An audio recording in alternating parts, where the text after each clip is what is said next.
Hey, how did you sleep last night? If you're a fan of scary stories to fall asleep to, you've found the right place. Welcome to Midnight Lullaby. A like and a subscribe means a lot to this channel, and make sure we will meet again. Also, let me know in the comments where in the world you're listening from. Now, turn off the lights, get comfortable, and let the story carry you into dreams. Story 1. The lawyer's letter arrived on a Tuesday morning, slipped between credit card offers and grocery store circulars. My father had left me something. This surprised me, not because he had died. I'd known about that for 3 weeks. Heard it through my aunt in a voicemail I'd let go to machine. But because I hadn't imagined he owned anything worth leaving behind. We hadn't spoken in 11 years. The last time I saw him was at a diner off Route 9, where he'd insisted we meet halfway between his new place and mine. He'd looked smaller then, worn down by something I couldn't name.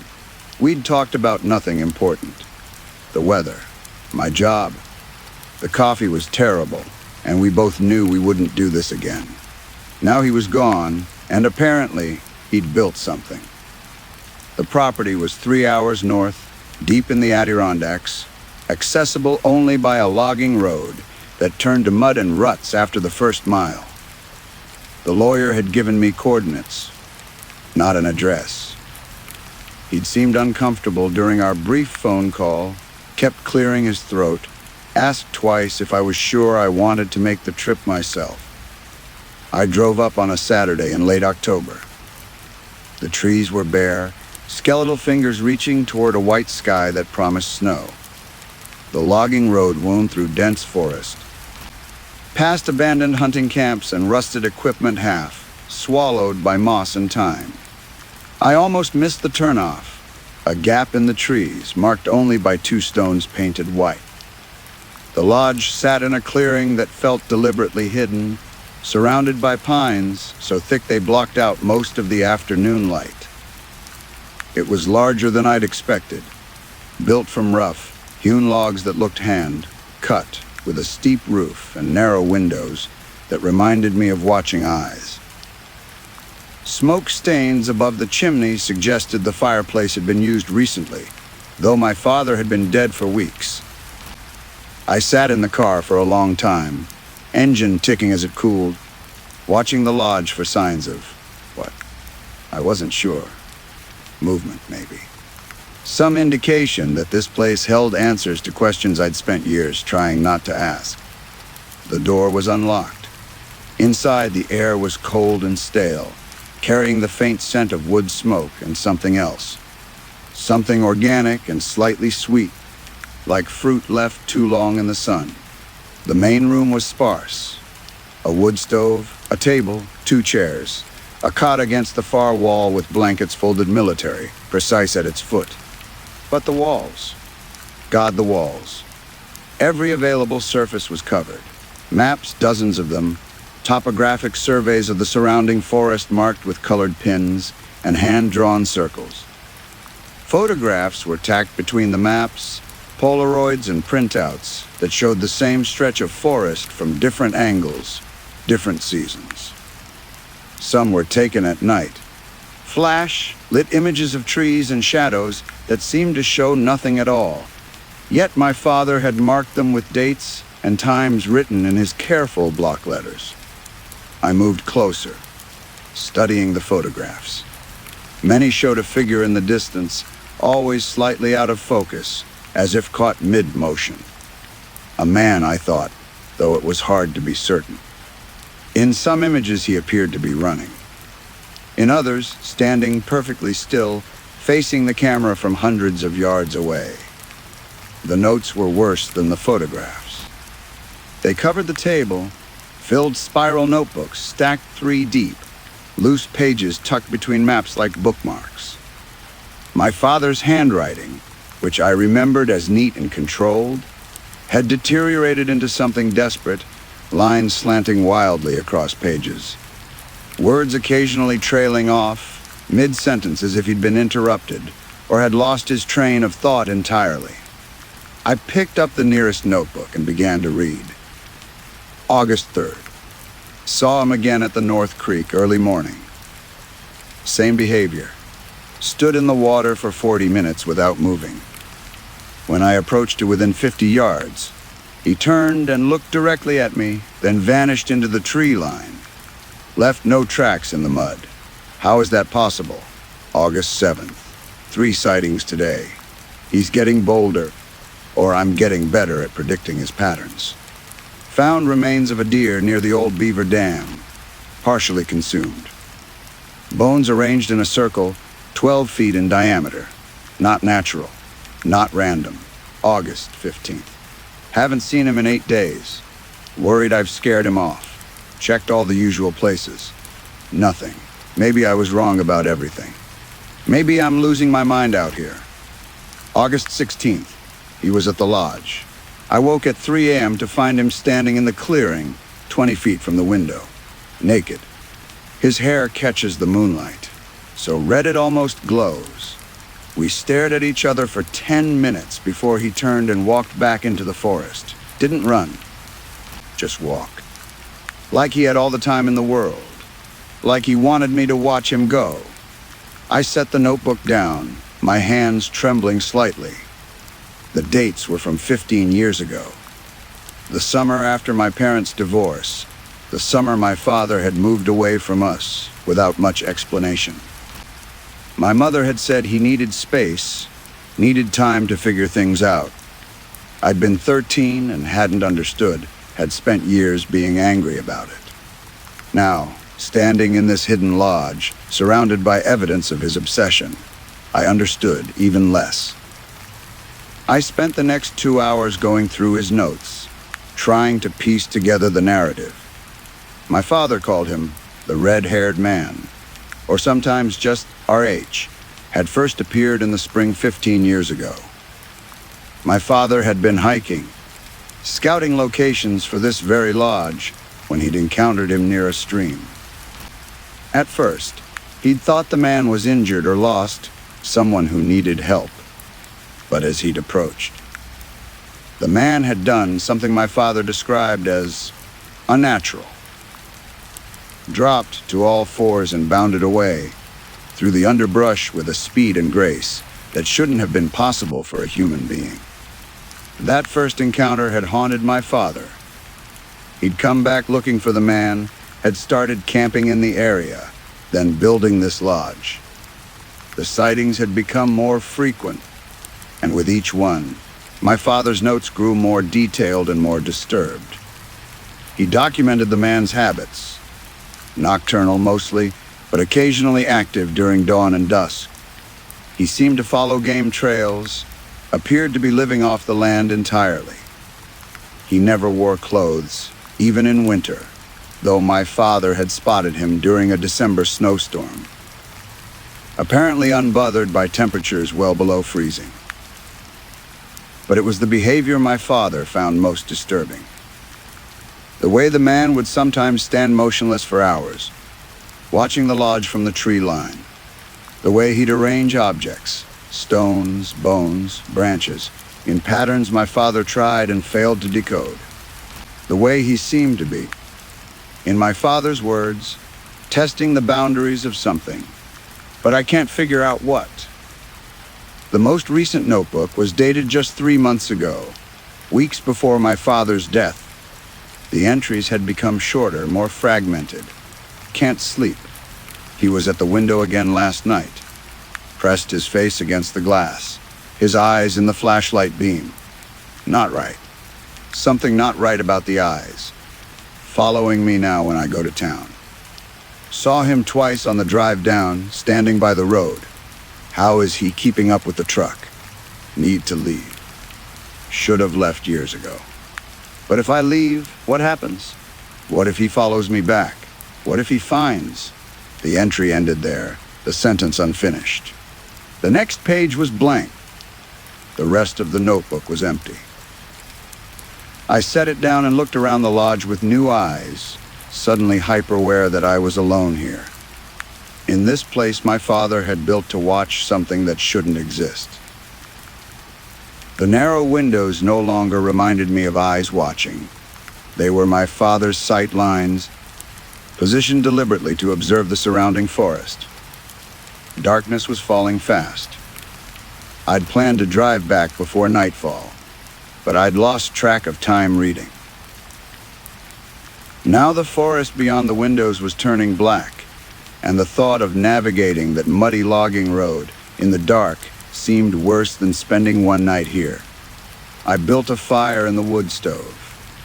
There was plenty of split wood stacked neatly beside it, and heated a can of soup I'd brought from town. The lodge warmed slowly, and with the warmth came a strange feeling of calm. This was my father's space. He'd lived here, worked here, obsessed here. Sleeping here for one night felt like the closest I'd been to understanding him in over a decade. I was wrong about that. I woke to darkness and the sound of footsteps. For a confused moment, I thought I was home, in my apartment, hearing neighbors above me. Then I remembered where I was, and my blood went cold. The footsteps were outside, circling the lodge. Slow, deliberate steps in the dead leaves that carpeted the clearing. I lay frozen on the cot, barely breathing, listening to those steps move around the perimeter of the building. They stopped at the window nearest my head. Through the thin curtain, I could see nothing but darkness. But I could feel something there, a presence, patient and watchful. Then came the sound I'll hear in nightmares for the rest of my life. A voice, low and rough as gravel, barely human but somehow managing to form words. Thomas, Thomas, Thomas, my father's name. The voice repeated it over and over, a chant or a prayer or a summons. I pulled the blanket over my head like a child, as if that thin layer of wool could protect me from whatever was outside. The footsteps moved to the door. The first impact shook the entire lodge. A heavy thud, the sound of something solid hitting the wooden door with terrible force. Then again, and again. A rhythmic pounding that made the dishes rattle on their shelf and sent dust sifting down from the rafters. Between impacts, that voice, Thomas, Thomas. Let me in. Thomas. I grabbed my phone from beside the cot. No signal, of course. I was in the middle of nowhere, and turned on its flashlight, pointing it at the door. The beam was weak, but enough to show the door shaking with each impact, the old hinges groaning but holding. Then I heard something worse than the pounding. Wet, heavy breathing right outside the door, and a different sound. Scratching, fingernails or something like fingernails, dragging slowly down the wood. Thomas, the voice whispered, and I realized it was coming from right there, inches away, just on the other side of the door. I've been waiting so long. Why did you leave me waiting? I wanted to scream that I wasn't Thomas, that Thomas was dead, that whatever this thing wanted, it couldn't have it. But my voice wouldn't come. I sat paralyzed on the cot, phone clutched in shaking hands, while the thing outside continued its patient scratching. Hours passed, or maybe minutes that felt like hours. The pounding stopped, but the presence remained. I could hear it moving around the lodge again, occasionally stopping at windows, breathing against the glass. Once, something scraped across the roof. The sound of nails on tin, and I imagined it up there, sprawled across the peak, red hair hanging down toward the chimney. Dawn came slowly.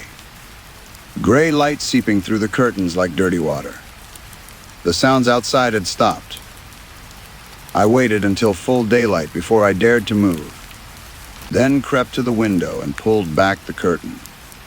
The clearing was empty. Morning mist hung between the trees, but I could see no sign of anything unusual. No footprints in the dirt near the door, no marks on the windows. If not for my racing heart and the soreness in my jaw from clenching it all night, I might have believed I'd dreamed the whole thing.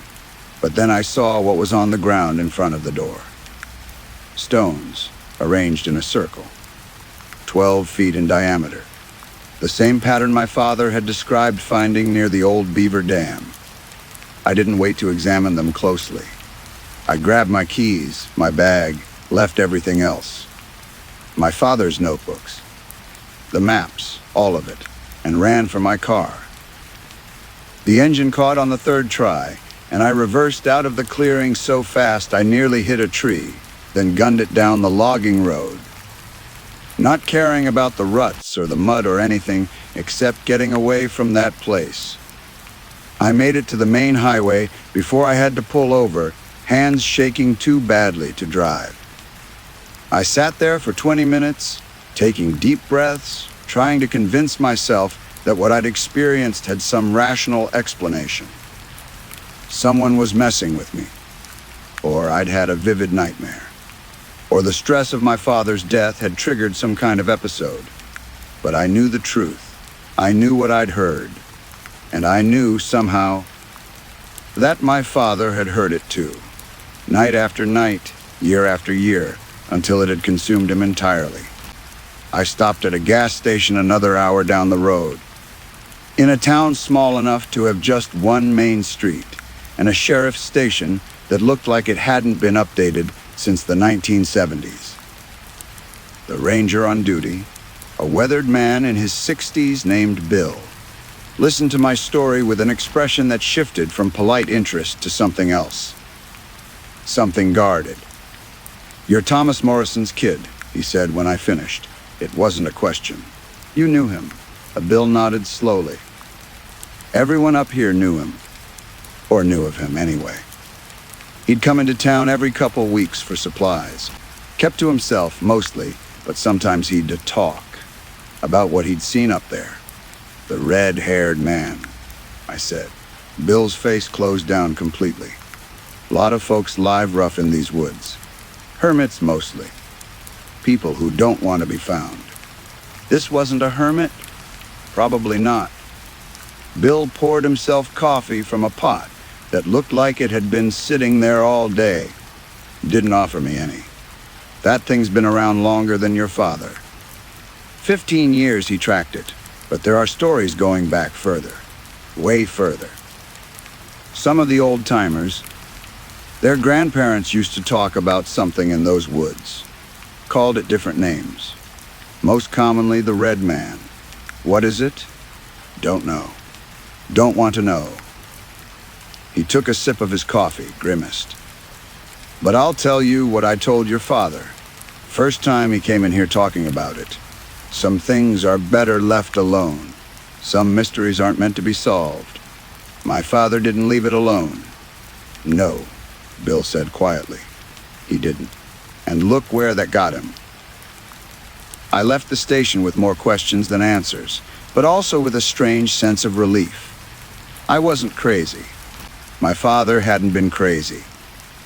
There was something in those woods, something real enough that even the local ranger acknowledged its existence, even if he wouldn't, or couldn't, explain it. I drove back to the city, back to my normal life, but I couldn't stop thinking about that lodge and what my father had spent 15 years pursuing. Not just pursuing, documenting, studying, maybe even trying to communicate with. What had he wanted from it? What had it wanted from him? A month later, I received another call from the lawyer. There'd been interest in the property. A wildlife foundation wanted to purchase the land, turn it into part of a conservation easement. They were offering a fair price, more than fair actually. Enough that I could pay off my student loans and put a down payment on something better than my cramped apartment. I said yes without hesitation. Sometimes, late at night when I can't sleep, I wonder if the thing in the woods is still there. If it still circles that lodge looking for my father. If it knows that Thomas is gone. Or if it keeps calling his name anyway, waiting for an answer that will never come. I wonder what would have happened if I'd stayed longer. If I'd opened the door that night, Face whatever was on the other side. Would I have found answers? Or would I have ended up like my father, consumed by an obsession I couldn't escape? I sold the lodge, took the money, moved on with my life. But part of me is still there, still lying on that cot in the darkness, listening to footsteps circle the building. Still hearing that terrible voice calling a dead man's name. Still seeing those red eyes in my dreams. My father spent 15 years trying to understand something that existed beyond understanding. I spent one night there, and it was enough. More than enough. Some doors should stay closed. Some questions shouldn't be asked. Some mysteries, as the ranger said, are better left alone. I just wish my father had learned that before it was too late. The lodge is gone now. I got a call from the foundation 6 months after the sale. There'd been a fire. Electrical, they thought, though the place had no electricity. It had burned to the ground, taking all my father's research with it. The maps, the photographs, the notebooks, all of it turned to ash. I wasn't surprised. Somehow it felt right. Like the story had finally ended the way it was meant to. But sometimes, on nights when the wind is particularly strong and sleep won't come, I hear scratching at my apartment door, soft and patient, and a voice, barely audible over the city sounds, calling a name that isn't mine but sounds close enough. Close enough to make me afraid of what might happen if I ever opened the door to check. I never do. I never will. Story 2. My mother died on a Tuesday in March, peacefully in her sleep at the age of 74. I found her when I arrived for our weekly lunch. She looked serene, as if she'd simply decided to stop and rest. The doctors said it was her heart, that she'd felt no pain. I wanted to believe that. I'm Daniel Hart, and I was my mother's only child. My father died when I was 3. At least, that's what I'd always been told. A construction accident, sudden and tragic, leaving my mother to raise me alone. She never remarried, never even dated as far as I knew. She devoted herself entirely to me, to our small life together in our small house on Maple Street. She was a private person, my mother. Quiet, careful, intensely organized. She worked as a medical records administrator at the local hospital for 40 years, coming home each evening at exactly 5:47 p.m., making dinner at 6:00, and spending her evenings in what she called quiet pursuits. Reading, knitting, organizing her extensive collection of photo albums. Those albums were her pride and joy. Dozens of them, meticulously maintained, chronicling every year of my life from birth through adulthood. Every birthday, every school event, every holiday. She'd captured it all with her camera, then carefully arranged the photos with handwritten captions and decorative elements. After the funeral, I returned to the house to begin the overwhelming task of sorting through her belongings. The place felt simultaneously familiar and foreign without her presence. Every object seemed to vibrate with memory. The reading chair where she'd spent countless evenings. The kitchen where she'd made the same 7 meals in careful rotation. The hallway walls covered with framed photographs of me at various ages. I started in her bedroom, working through her clothes and personal items with the numb efficiency that grief demands. It took me 3 days to reach her closet, where I found the photo albums stored on the upper shelf, carefully organized by year. I carried them downstairs and spread them out on the dining room table. There were 43 in total, starting with my birth year and ending with last Christmas.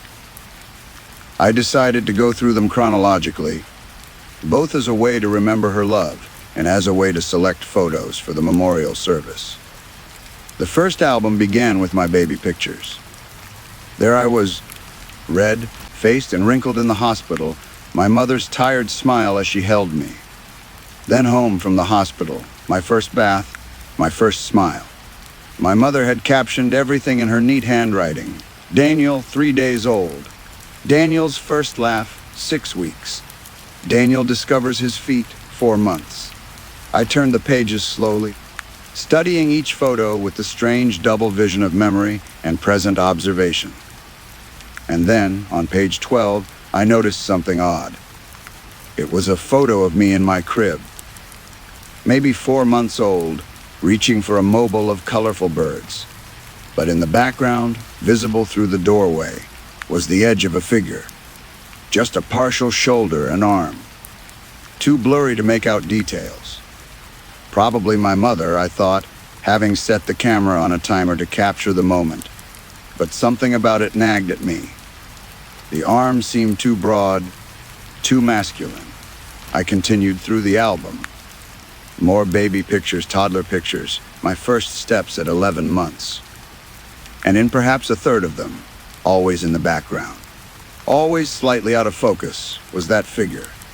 An arm here, a shoulder there. Once, the back of a head. It was subtle enough that I'd never noticed before, but now that I'd seen it, I couldn't unsee it. I moved to the second album, covering ages 1 through 3. The figure appeared more frequently now. In a photo of me playing in the backyard, he stood near the fence. Too far away to see clearly, but definitely male, definitely tall. In a picture of me at my second birthday party, he was visible through the kitchen doorway, his face turned away from the camera. In a Christmas morning photo, he stood in the hallway shadows watching, always watching. My hands began to tremble as I reached the album covering age 3, the year my father supposedly died. The figure appeared in nearly every photo now, getting closer, more present, though never quite in focus, never quite fully visible. And then, on the last page of that album, I found something that made my blood run cold. It was a photo of me at my 3rd birthday party. I remembered this party, or thought I did. I was wearing a paper crown and sitting in front of a cake shaped like a fire truck. My mother was beside me, smiling. And behind us, no longer in shadow, no longer blurred, stood a man. He was tall, perhaps 40 years old, with dark hair and a thin face. He wasn't looking at the camera. He was looking at me, with an expression I could only describe as desperate longing. I didn't recognize him, but something about his features felt familiar in a way I couldn't articulate.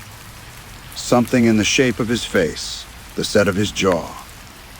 Beneath the photo, my mother had written, Daniel's 3rd birthday, June 15th. That was all. No mention of the man, no explanation. With shaking hands, I grabbed the next album, covering ages 4 through 6. The man was gone. He didn't appear in a single photo. It was as if he'd vanished completely after my 3rd birthday. Or as if my mother had made very certain he never appeared in another photograph again. I went back through all the earlier albums, studying each image of the mysterious figure more carefully. Now that I knew what I was looking for, I could see him in dozens of photos, always in the background, always watching, always present in my childhood home, despite the fact that I had no memory of him whatsoever. Who was this man? Why had my mother never mentioned him? And why had she included him in so many photos, while simultaneously keeping him in the background, never quite in focus, never quite acknowledged? I needed answers.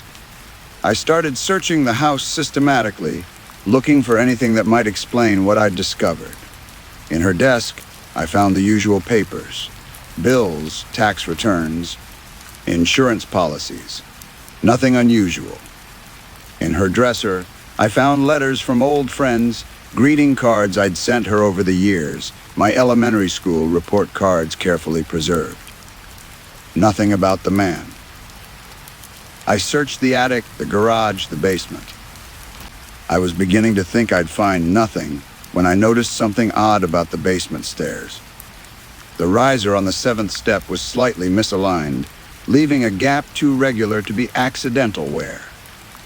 I pried at it with a screwdriver, and it came away easily, revealing a hollow space behind. Inside was a shoebox. My heart pounded as I lifted it out and removed the lid. Inside were documents, old documents, some dating back nearly 40 years. Birth certificates, a marriage license, medical records, and photographs. The marriage license was for my mother, Eleanor Hart, and a man named James Sutton. The date was 2 years before I was born. James Sutton. My father's name, according to my birth certificate, had been James Hart. I'd assumed he'd taken my mother's surname when they married, or that she'd kept her maiden name. But looking at these documents, I realized the truth was more complicated. James Sutton had never legally become James Hart. The name on my birth certificate was false, and according to the papers in this box, James Sutton had never died in a construction accident. According to these records, James Sutton had been declared missing in August, 36 years ago, 3 months after my third birthday party. The police report was brief: wife reported husband missing, no signs of foul play, no financial irregularities, no history of mental health issues or marital problems. He'd simply vanished one day, leaving behind his wallet, his car, and his entire life. The case remained open but inactive. I sat down hard on the basement steps, my mind reeling. My father hadn't died when I was 3. He'd disappeared. And my mother had lied to me about it for 33 years. But there was more in the box. Medical records, dozens of pages of them, all for James Sutton. I'm not a doctor, but I've watched enough medical dramas to recognize prescriptions for serious medications when I see them. Sedatives, muscle relaxants, pain medications, all prescribed to my mother, Eleanor Hart, RN, from her hospital's pharmacy. The quantities were staggering, enough to keep someone unconscious, or nearly so, for years. At the bottom of the box was a key, small, brass, with a number etched into it, B7. I knew what it was, a basement door key. Our house didn't have multiple basement rooms, but the basement itself had a door at the far end, leading to what my mother had always called the storm cellar. A reinforced room built when the house was constructed in the 1950s, designed to shelter the family during tornadoes. I'd been forbidden from entering it as a child. My mother had always kept it locked, claiming it was full of dangerous old chemicals and tools, too hazardous for a young boy. As I'd grown older, I'd simply stopped thinking about it. It was just another quirk of the old house. I stood up slowly, the key clutched in my hand. The door to the storm cellar was at the far end of the basement, behind the water heater and the old furnace. I'd walked past it 10,000 times in my life without really seeing it.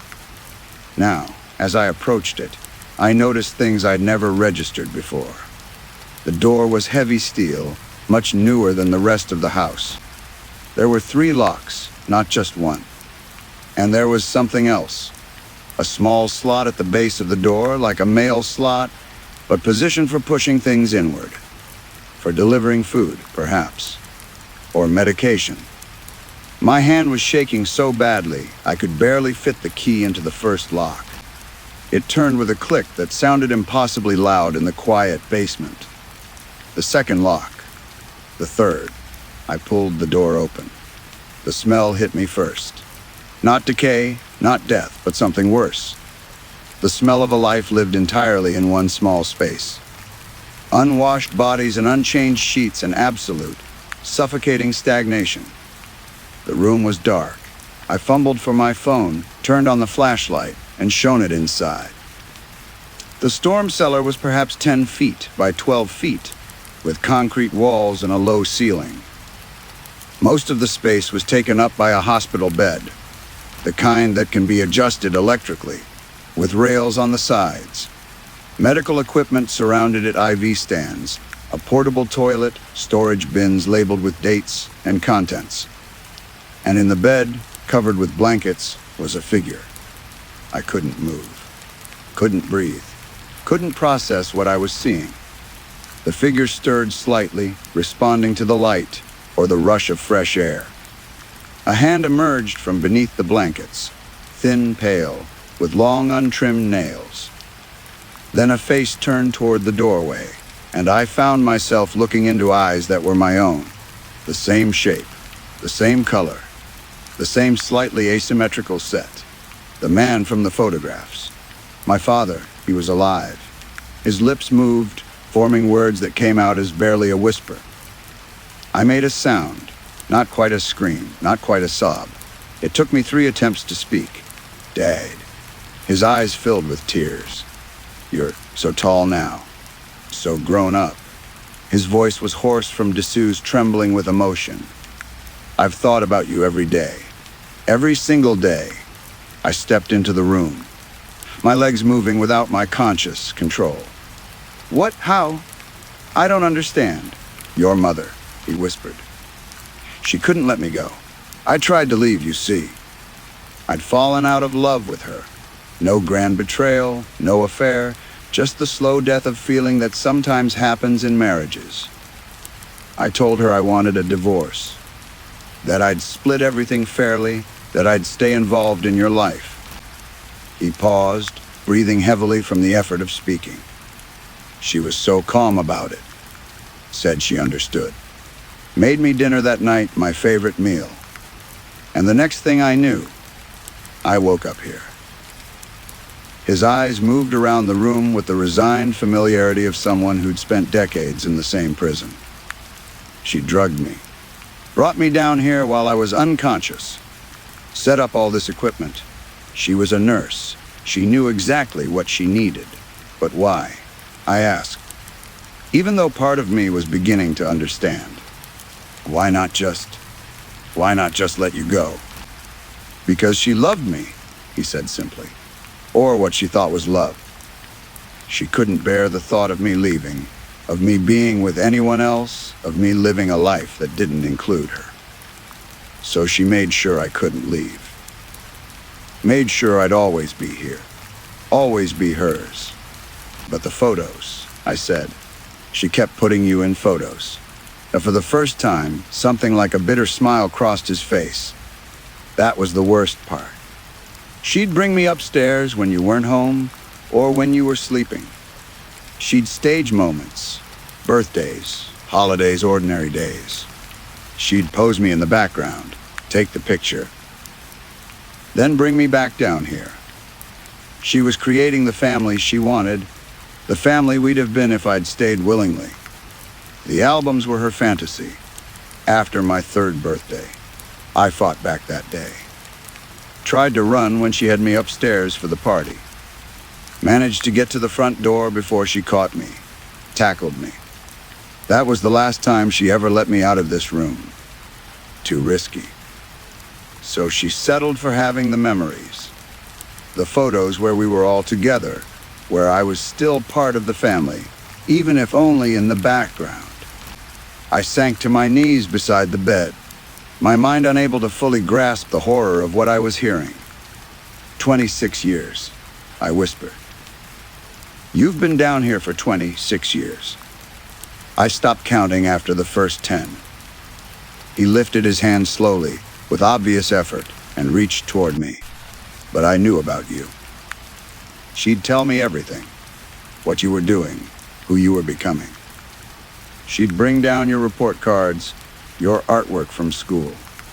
She wanted me to know my son was growing up well.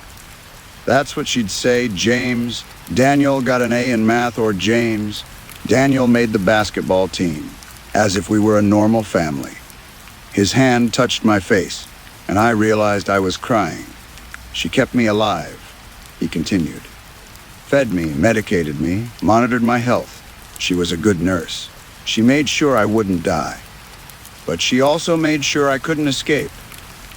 The drugs she gave me kept me weak, confused. Half the time I didn't know if I was awake or dreaming. Years would pass and it felt like days. Days would pass and it felt like years. Why didn't you scream? Why didn't you try to signal someone? I did, at first.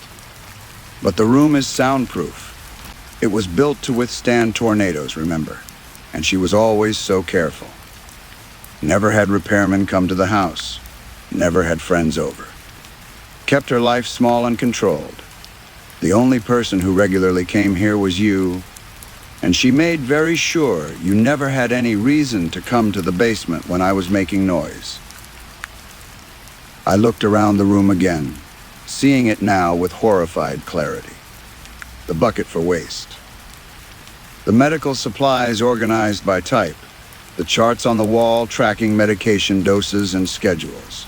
My mother had turned this space into a private hospital room. A prison designed with clinical precision. I have to call the police, I said, pulling out my phone.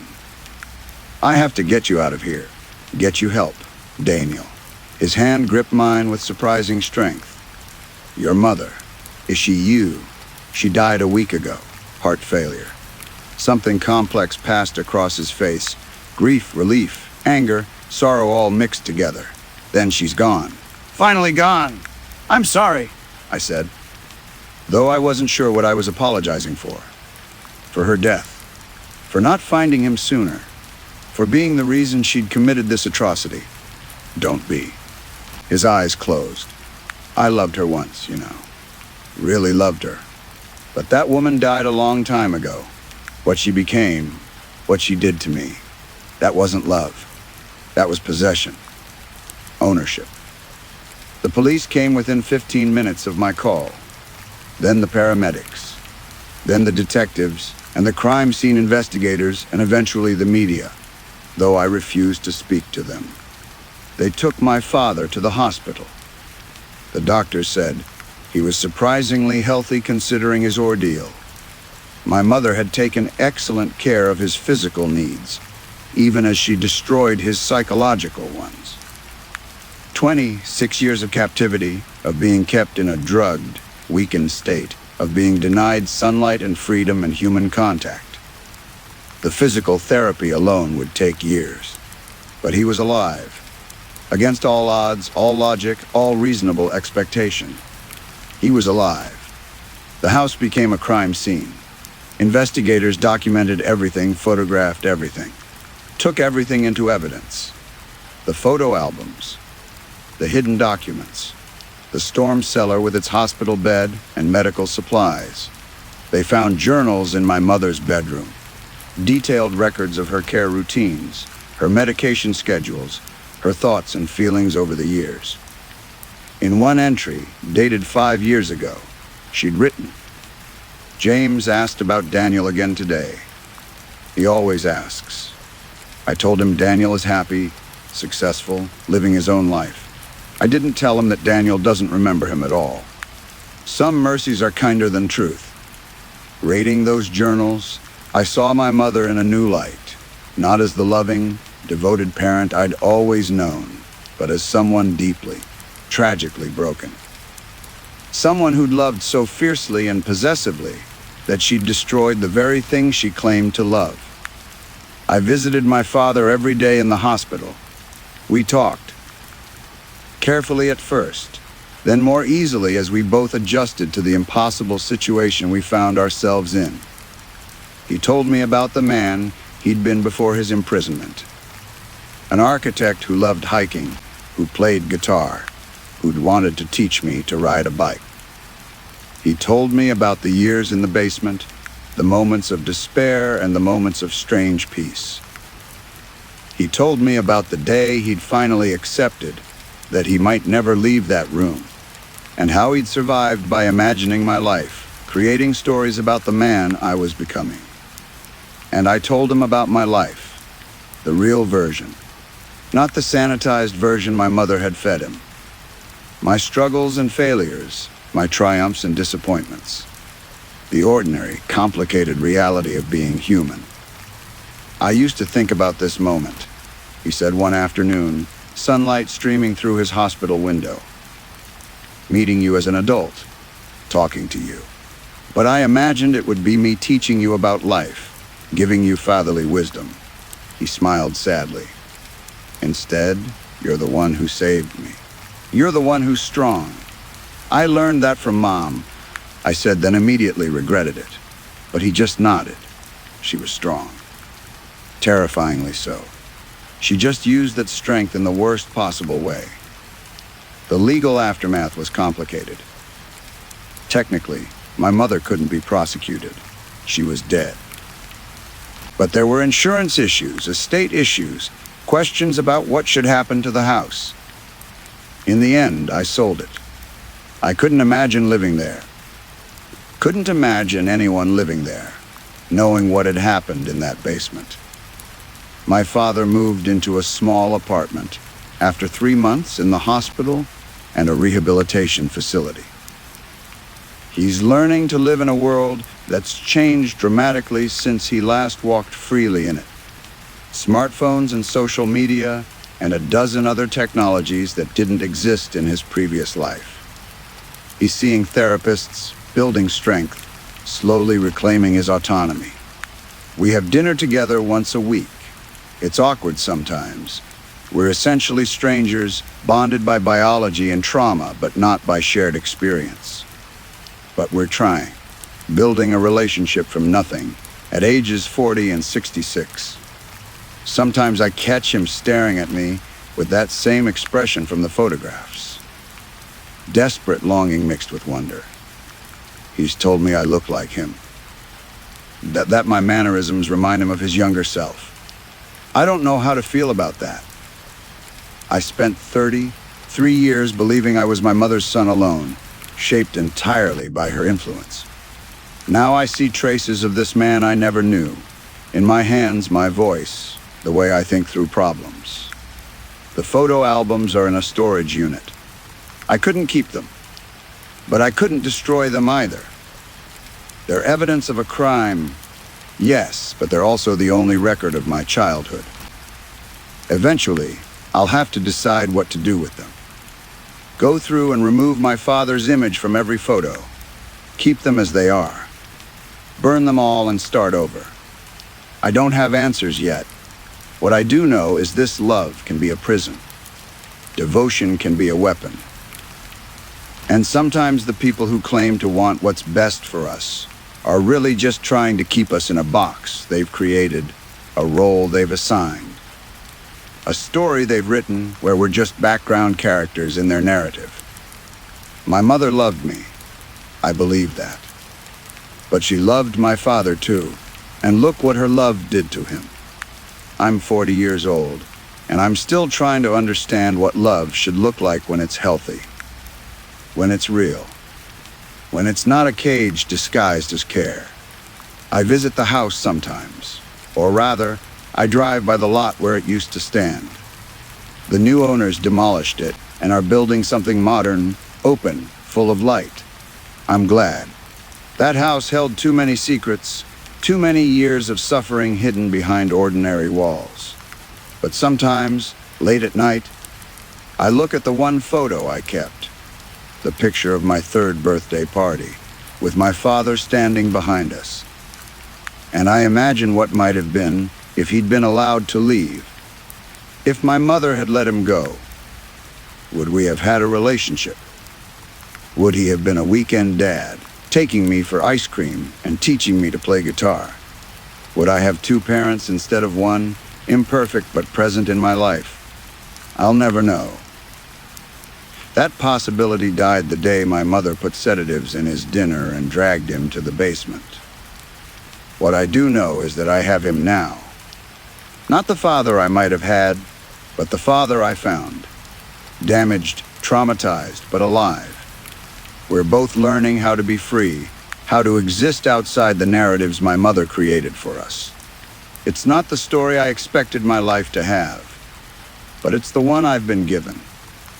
And unlike my father, unlike all those years he spent trapped in darkness with no choice, no voice, no escape, I get to decide what happens next. I get to choose. Story 3. The first time I questioned the custom, I was 7 years old. My name is Moira, and I grew up in Blackthorn Hollow, a village so remote that even the mist seems to forget we exist. We're tucked between the Irish moorlands and the sea, connected to the outside world by a single winding road that most travelers avoid. The locals say it's because of the fog, but I've always suspected there's something else that keeps people away. In Blackthorn Hollow, we have a rule that governs every household, every life, every breath after darkness falls. All mirrors must be covered before sunset. Not hidden, not turned to face the wall. Covered, with thick, dark cloth that allows not even a sliver of reflection to escape. My grandmother was the one who taught me this ritual. Every evening, as the sun began its descent behind the hills, she would move through our cottage with practiced efficiency.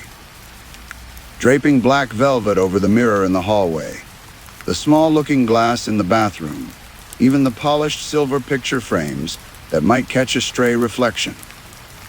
Why, Gran? I asked that day when I was 7, watching her hands move with such careful urgency. She paused, her weathered fingers gripping the cloth. To keep the shadows at bay. Child, what are the shadows? Her eyes met mine, and in them I saw something I'd never seen before, genuine fear. They're what you become when you die, Moira. But they're impatient things. If you look too long into a mirror after dark, you might see your shadow looking back. And if you hold its gaze, it can trade places with you. It can step out of the glass and steal your life, leaving you trapped in the reflection forever. I remember shivering, not from cold, but from the absolute conviction in her voice. As I grew older, I learned that this wasn't just my grandmother's superstition. Every family in Blackthorn Hollow followed the same ritual. The local priest mentioned it in his sermons. The school teacher spoke of it as historical fact. Even the teenagers, usually so eager to rebel against tradition, never questioned the covered mirrors. But I did. At 16, rebellion coursed through my veins like electricity. I was tired of the old ways, tired of living in fear of folklore and legend. I wanted to be modern, rational, free from the suffocating weight of ancestral paranoia. So I bought a mirror. It was an antique, purchased from a traveling merchant who'd set up shop in the village square for a single afternoon. The moment I saw it, I knew I had to have it. The frame was ornate, carved from dark wood with strange symbols I didn't recognize. The glass itself seemed deeper than normal, as though you could fall into it if you looked too long. That's a curious choice, the merchant said, wrapping it in brown paper. His accent was strange, not quite Irish, not quite anything I could place. That mirror has quite a history. What kind of history? I asked, counting out the coins I'd saved from months of odd jobs. He smiled, but it didn't reach his eyes. The kind that makes stories, young miss. The kind that makes stories. I smuggled the mirror home under my coat and hid it in my bedroom closet. For weeks, I didn't dare unwrap it, as though the brown paper was a barrier between intention and action. But every night, I felt its presence, calling to me like a whispered secret. Finally, on the night of my 17th birthday, I decided to conduct my experiment. I waited until Gran had gone to bed, until the house was silent except for the wind rattling the windows. Then I unwrapped the mirror, hung it on the wall opposite my bed, and lit a single candle. The reflection showed exactly what I expected my own face, pale and sharp, featured, surrounded by the shadows of my small bedroom. For several minutes, I simply stared, waiting for something supernatural to happen. Nothing did. I felt foolish. All those years of fear, and for what? A simple reflection. But then, as I was about to turn away, I noticed something odd. In the mirror, my reflection blinked. But I hadn't blinked. My breath caught in my throat. I leaned closer, studying the girl in the glass. She looked exactly like me, Same dark hair, same green eyes, same small scar on my chin from a childhood fall.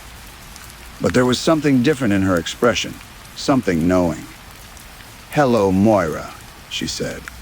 Her lips moved in the mirror.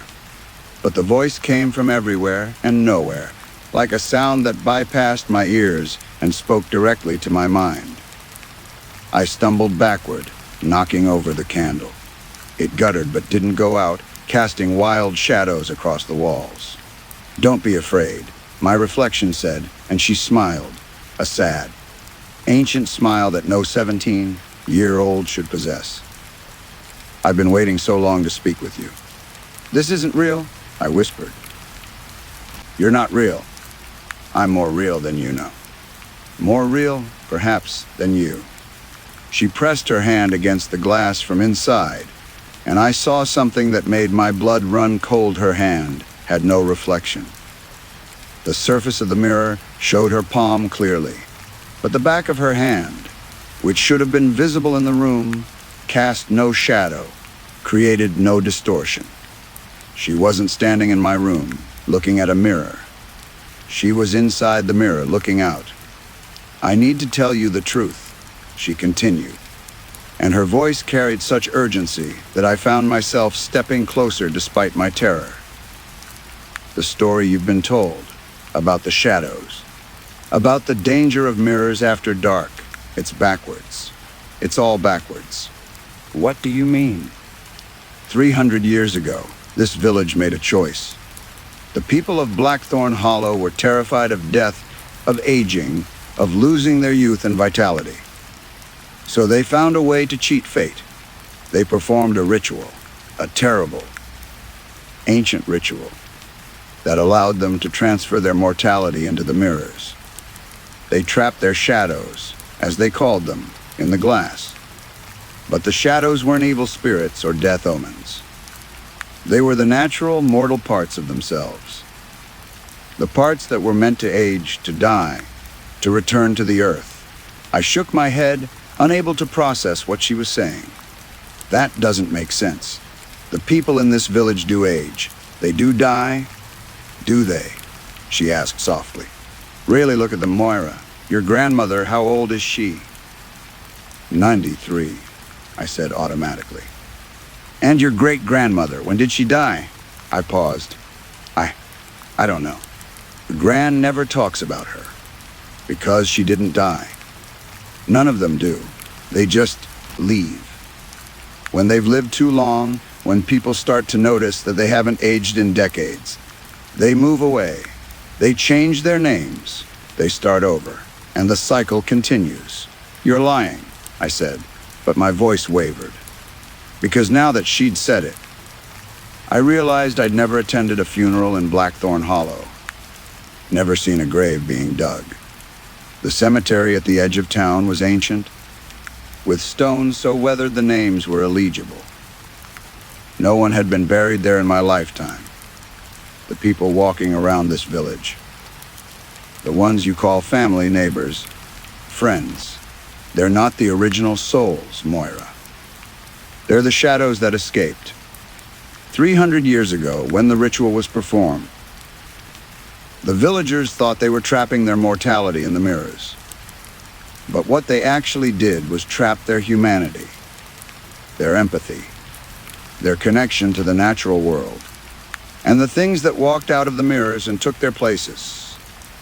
They were something else, something that could live forever, but would never truly be alive. I felt dizzy, my mind reeling. If that's true, then what am I? I was born here. I've lived here my whole life. Her expression softened with something like pity. You're their descendant, born from shadow people, carrying their curse in your blood. But Moira, you also have a choice they never gave us. For the first time, I noticed the space behind her in the mirror. It wasn't my bedroom. It was somewhere else, a vast, dim space filled with movement. As my eyes adjusted, I saw them people. Hundreds of people. Thousands, perhaps. All standing in that impossible space beyond the glass, all looking out at me with the same desperate, ancient eyes. These are the souls that were trapped, my reflection said. The original villagers and everyone who's looked into an uncovered mirror since then. Every person who questioned the custom, who sought the truth. They're all here, Moira. They've all been here, some for 3 centuries, waiting for someone to break the curse. I pressed my hand to my mouth, feeling tears stream down my face. The sheer tragedy of it, all those people stolen from life, imprisoned in glass for daring to seek truth or simply being in the wrong place at the wrong time. How? I asked. How do I break it? You have to choose, she said. You have to willingly trade places with your true self, with me. I am what you were meant to be, Moira. I am your mortality, your humanity, your soul. If you step into the mirror and I step out, the balance shifts. The curse begins to unravel. Others will be freed, but I'll be trapped. Yes, she didn't sugarcoat it. You'll be trapped, but you'll also be free in ways you've never known. You'll be real, Moira. Truly real, not a shadow-wearing human skin. I looked down at my hands, solid, warm, undeniably physical. Could it be true? Was I really just an echo, a reflection given false life? Everything I'd ever thought, felt, experienced, was it all a lie? I need time, I said. I need to think. There isn't much time, she replied. Once you've seen the truth, the shadows will know. They'll sense the disturbance. They'll come for you. As if summoned by her words, I heard footsteps in the hallway outside my room. Slow, deliberate footsteps. Then my grandmother's voice, but wrong somehow. Too flat, too emotionless. Moira, dear, why is your light still on? I looked at my reflection in terror. What do I do? Choose, she whispered urgently. Choose now, or lose the chance forever. The door handle began to turn. In that moment, I made my decision. Not because I fully understood or believed everything I'd been told, but because I understood one fundamental truth. The people of Blackthorn Hollow lived in fear of their own reflections, because they knew, deep down, that they were living a lie. They covered their mirrors not to keep evil out, but to keep truth hidden. I pressed my hand against the glass. My reflection, my true self, pressed back, the world inverted. There was no flash of light, no dramatic transformation. One moment I was in my bedroom, the next I was inside. Inside the mirror, inside the glass, inside the vast and terrible space where the trapped souls waited. The cold hit me first, not physical cold, but the cold of separation, of being cut off from the living world. I spun around and saw my bedroom through the glass, saw my own body standing there, but with my reflection's eyes looking out from my face. She, I, whoever we were now, moved quickly. She grabbed a heavy candlestick from my dresser and raised it high. Thank you, she mouthed, and I saw tears streaming down her face, my face. Then she brought the candlestick down on the mirror. The glass exploded. In the moment of shattering, I felt everything. I felt the curse breaking like chains snapping, felt the rush of freed souls flowing past me, through me, beyond me. I felt 300 years of imprisoned humanity returning to the world in a single, glorious instant. And I felt myself dissolving, not dying. I was already too far beyond death for that, but fading, becoming part of something larger. As I vanished, I saw glimpses of the aftermath. My body, her body, our body, collapsing to the floor. My grandmother bursting into the room, her face contorting with an inhuman rage when she saw the broken glass. The realization spreading through the village as the curse unraveled, as mortality came rushing back to people who hadn't felt its weight in centuries. I saw babies being born who would one day die, completing the cycle. I saw the shadow, people aging rapidly, finally returning to the natural order. I saw Blackthorn Hollow becoming normal, ordinary, real. And I saw her, my true self, my mortal self, living the life that should have been mine, growing older, leaving the village, experiencing love and loss and all the brief, beautiful things that make us human. I don't know if what I did was sacrifice or salvation. I don't know if I'm a hero or a victim or simply a girl who made an impossible choice in an impossible situation. But I know this every night in households across the world. People walk past mirrors without a second thought. They see their reflections and think nothing of it. They don't realize how precious that is, that simple, unquestioned reality. So if you ever find yourself in a place where mirrors must be covered after dark, ask yourself why. Ask yourself what truth is being hidden. Ask yourself who benefits from your ignorance. And if you see your reflection blink when you haven't, if you hear it whisper secrets in the darkness, listen carefully. Because sometimes the truth isn't what we fear in the mirror. Sometimes the truth is that we're the ones in the mirror and we've been there all along. The glass is cold here. The space is vast and lonely. But sometimes, on quiet nights, I feel the presence of the others who were freed, and I know I made the right choice. I gave them back their chance at life, at death, at the natural cycle that makes existence meaningful. I am Moira of Blackthorn Hollow. I am the girl in the mirror, and I am finally truly real. 2, the wind rattles the windows. The candle flickers. And somewhere, in a house you'll never visit, in a village you'll never find, a mirror hangs uncovered on a wall after sunset. Don't worry. Probably nothing will happen. Probably. Story 4. The water remembers everything. That's what my grandmother used to say, running her weathered fingers along the photographs in her album. Black and white images of the Serpent River before it earned its name, before people started disappearing. I returned to Millbrook 3 weeks ago, after 15 years away. The town looks smaller than I remember, the way childhood places always do when you come back as an adult. But the river looks exactly the same. It curves through the valley like a sleeping snake, dark and patient, waiting. My apartment overlooks the water. The landlord offered it cheap. Too cheap, I realized later. The previous tenant left suddenly, he said. Left everything behind. Her coffee cup was still in the sink when I moved in. A brown ring dried at the bottom. I washed it carefully, wondering why someone would leave a life mid-sip. The first night, I couldn't sleep. The river makes sounds after dark. Not the gentle rushing of water over stones, but something else. A whisper almost, like breath moving across the surface. I stood at my window for hours, watching moonlight catch on the current, creating patterns that seemed almost deliberate, almost like writing. By morning, I'd convinced myself it was just water, just a river doing what rivers do. I started working at the library on Main Street. Mrs. Chen, the head librarian, has been there for 40 years. She knows everything about everyone.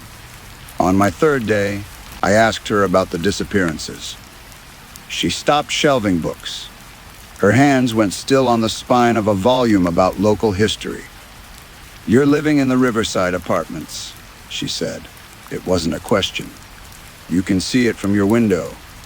"See what?" "The bend, where the river curves sharpest. That's where they found the first one. Or rather, where they didn't find them." She pulled the book from the shelf, opened it to a page marked with a faded ribbon. 1987. Sarah Mitchell, 19 years old. Her car was parked by the overlook, door open, engine running. Her shoes were on the riverbank, placed neatly side by side. She was never seen again. The photograph showed a young woman with dark hair and a cautious smile. She looked like someone who wouldn't take her shoes off and walk into a river in October. After that, I asked, Mrs. Chen turned pages. More photographs, more faces. Different years, different people, same location. Always the same bend in the river. Always shoes left behind, arranged with care. 17 people, she said quietly, in 38 years.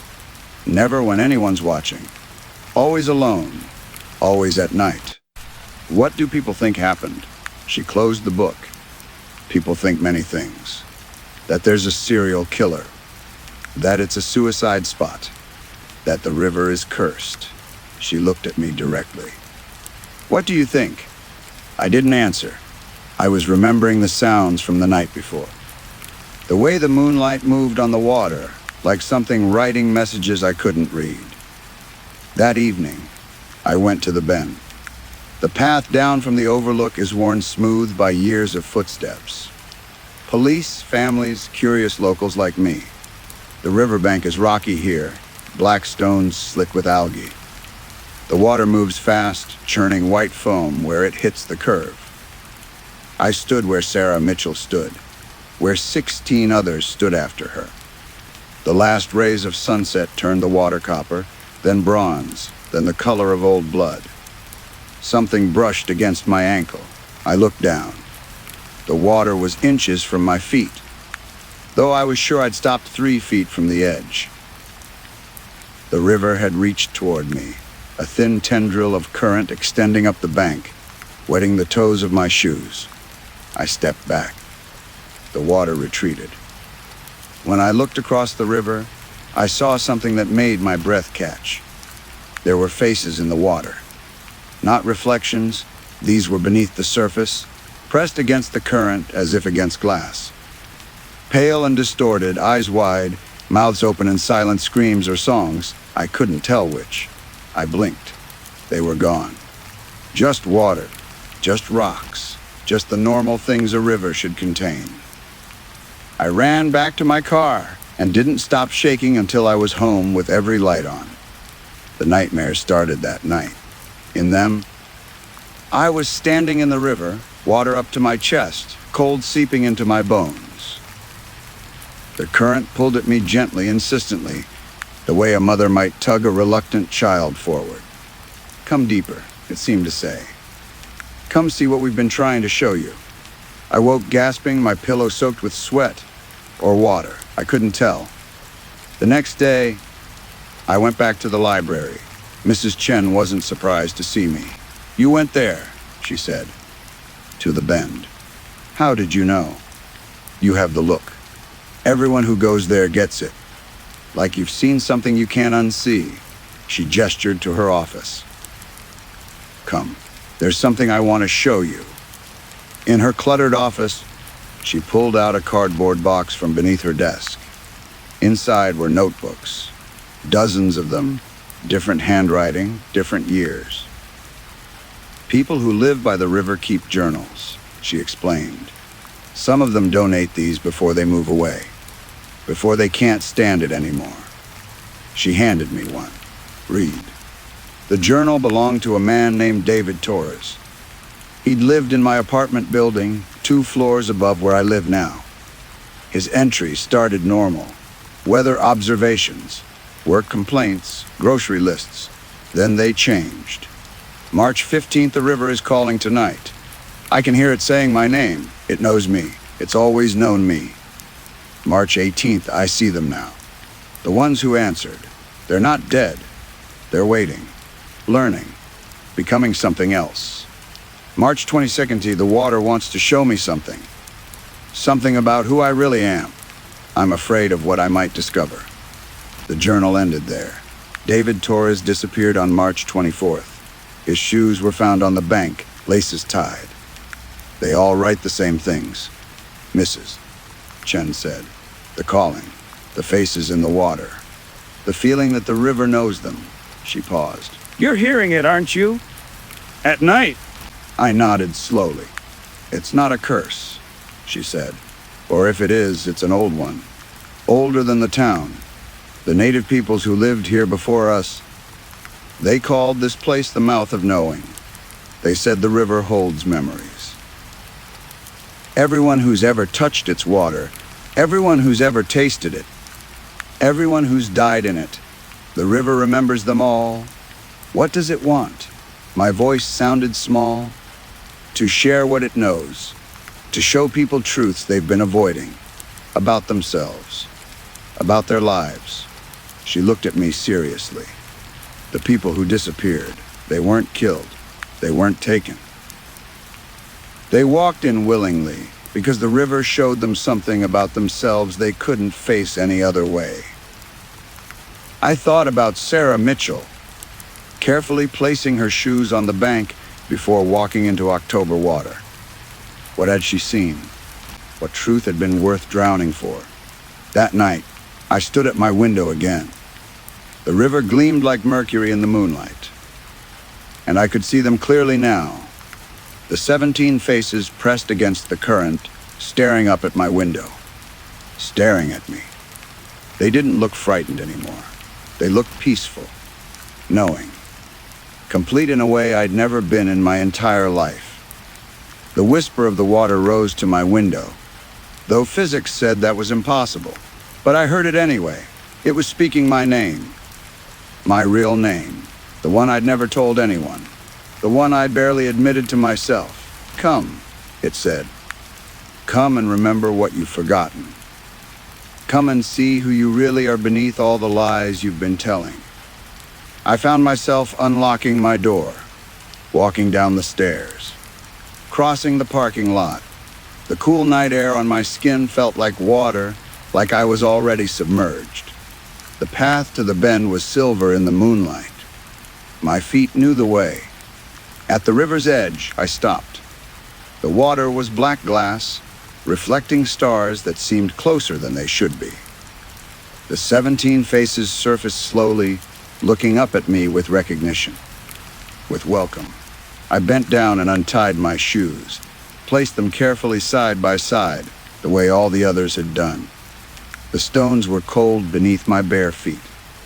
The first step into the water was shock, ice through my veins, stealing my breath. The second step was easier. By the third, the water felt like coming home. It rose to my ankles, my knees, my waist. The current was strong but not violent. It held me the way you might hold something precious, something you've been waiting for. The faces surrounded me now, and I could see they weren't faces at all. They were memories, experiences, truths the river had absorbed, and it was showing them to me, showing me everything. I saw myself as a child, making a promise I'd broken. I saw the person I'd hurt and never apologized to. I saw all the choices I'd made out of fear instead of love. I saw who I could have been, who I should have been, who I still might become. The water rose to my chest, my shoulders, my chin. I understood now why they'd walked in willingly. The river didn't take people. It offered them a choice to face their truths and be transformed, or to return to shore and live with the knowledge of what they'd seen. Some chose transformation. They let the water fill their lungs and carry their consciousness into its eternal memory, where they would exist forever as part of something larger than themselves. Others would return to shore, changed but alive, carrying the weight of their truths back into the world. The water touched my lips. I could taste it, mineral and ancient and alive. It tasted like every tear ever cried, every baptism ever given, every beginning and ending that water had witnessed since the world was young. I had to choose. The water waited. The 17 watched. And I am standing at my window now, watching the river. It's been 3 days since I went to the bend. My shoes are still in my closet, dry and neatly paired. There are no gaps in my memory. I remember everything, but my skin still feels damp. And when I look in the mirror, sometimes, just for a moment, I see my face pressed against the glass from the other side, staring out with eyes that know everything the water knows. Misses.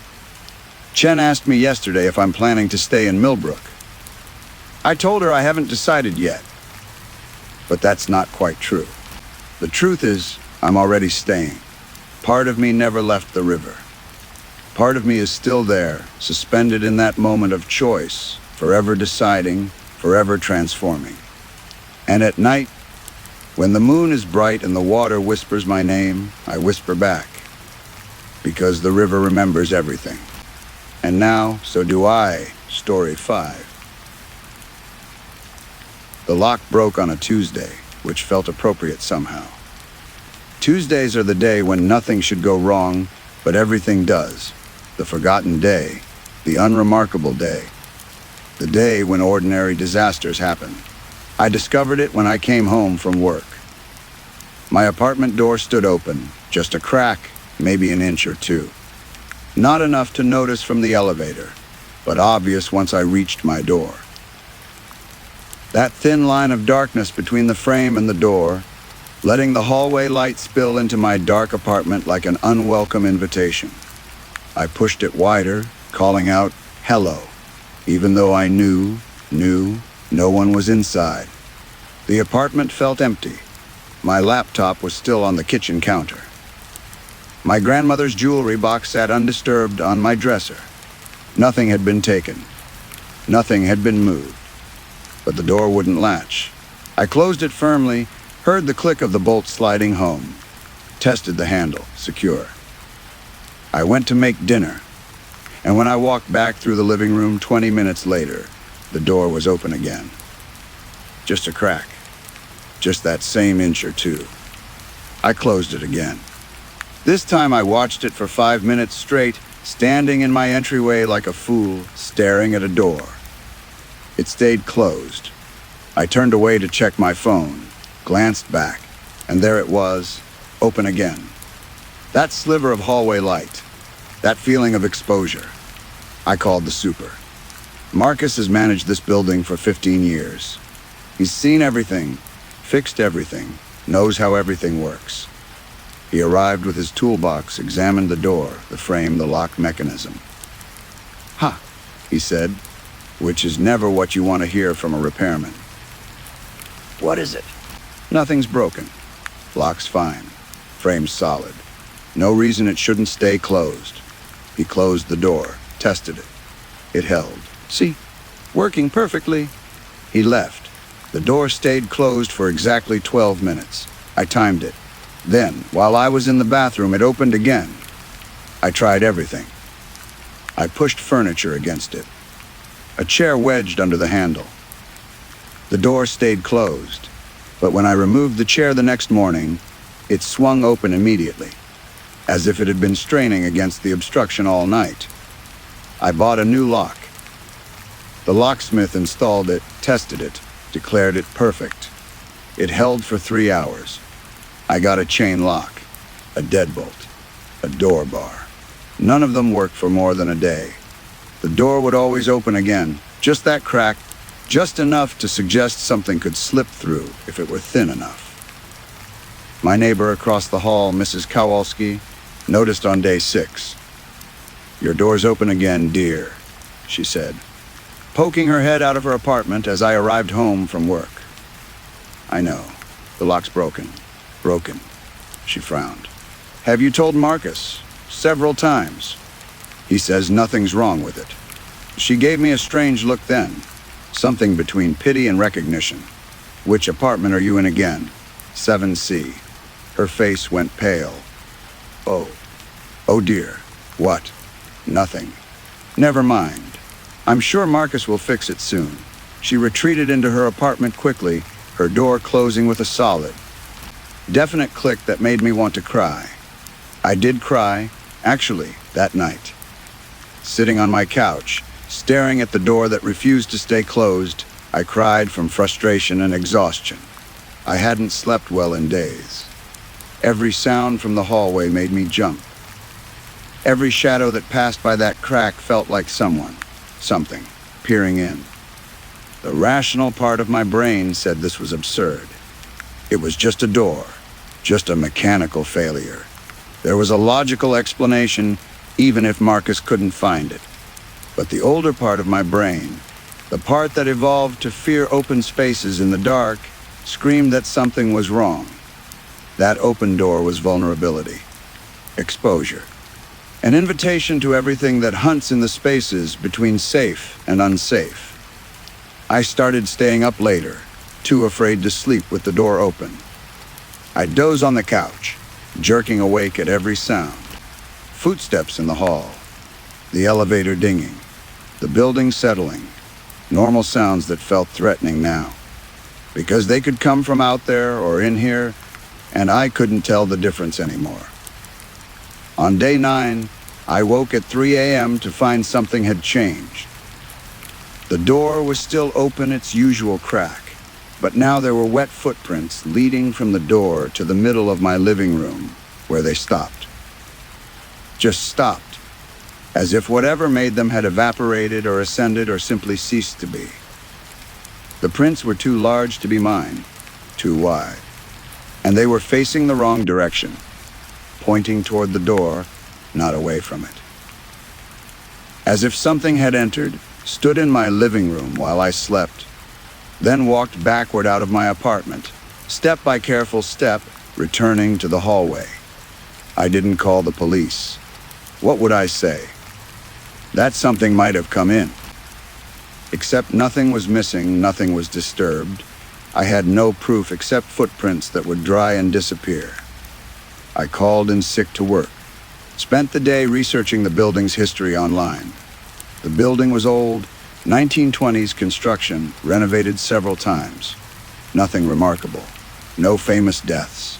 No sordid history. Just a normal apartment building in a normal part of the city where normal people lived normal lives. But I found one thing. A small mention in a neighborhood forum from 3 years ago. Anyone know what happened to the tenant in 7C? Moved out in the middle of the night, left everything behind. And another post from 5 years before that. Building at 2847 Maple Street. Apartment 7C available. Previous tenant broke lease suddenly. Super says personal emergency. I counted back. Every 2 or 3 years, someone left 7C suddenly. 7 tenants in 20 years. All gone in the middle of their leases. No explanations. No forwarding addresses. I was the 8th. That night, I didn't even pretend to try to sleep. I sat in my living room with all the lights on, watching the door. It stood open its usual crack, revealing nothing but the empty hallway beyond. The Mrs. Kowalski's door across the hall was closed. The elevator was silent. The building slept around me. At 2:47 a.m. I heard it. Breathing, not from the hallway, from inside my apartment. Slow, steady breathing, like someone sleeping. But I was the only one here. I was awake. I wasn't breathing like that. The sound came from near the door, from the space where the footprints had ended the night before. I stood slowly, quietly, trying not to make a sound. The breathing continued unchanged. In, out. In, out. Patient and regular, like something that had all the time in the world. Who's there? My voice cracked. The breathing stopped. Silence. Terrible, expectant silence. Then, very softly, a voice, "You're still here." It wasn't a question, it was an observation. Surprise, maybe disappointment. "Who are you?" I whispered. "I'm waiting," the voice said. It came from everywhere and nowhere. "I'm always waiting. By the door. In the crack. In the space between closed and open. That's where I live now. What do you want?" A pause. The sound of air moving, like a sigh. "I want you to leave, like the others did. I want this apartment empty again. I want to be alone." "Why?" "Because if you stay too long, you'll understand. And if you understand, you'll become like me." Another one waiting by the door. Another one who can't leave but can't come fully in. I moved toward the light switch near the door, my hand shaking. "I don't understand." "The door doesn't break," the voice said. "The door opens because it has to. Because something inside won't let it close. Something that used to live here. Something that stayed too long, until it couldn't leave anymore." My hand found the switch. I turned on the hallway light, flooding the space near the door. Nothing. Just my entryway. Just the open door and the empty hallway beyond. But the air was cold near the door, cold enough to see my breath. And when I looked at the floor, there were new footprints, wet and wide and pointing toward me this time, crossing the threshold, stopping inches from where I stood. I lived here once, the voice continued, quieter now. Apartment 70C. 23 years ago. I loved it. Felt safe. So safe that I stopped leaving. Started working from home. Ordering groceries. Canceling plans. The door stayed closed. And I felt protected. In control. What happened? I asked, though part of me didn't want to know. I realized one day I couldn't leave. Couldn't. I'd try to open the door, and my hand would stop. My body would refuse. The apartment had become so safe, so closed off, that the outside world became impossible. Terrifying. The door became a barrier I couldn't cross. I stared at the open door, understanding beginning to dawn. I starved, the voice said simply, slowly. Too afraid to open the door.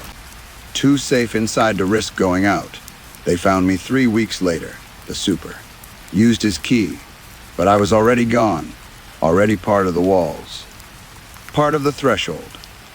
That's impossible. I whispered. Isaac, how many people do you know who've locked themselves away? Who've made their homes into fortresses? Who've stopped living because living means risk, means vulnerability, means doors that won't stay closed?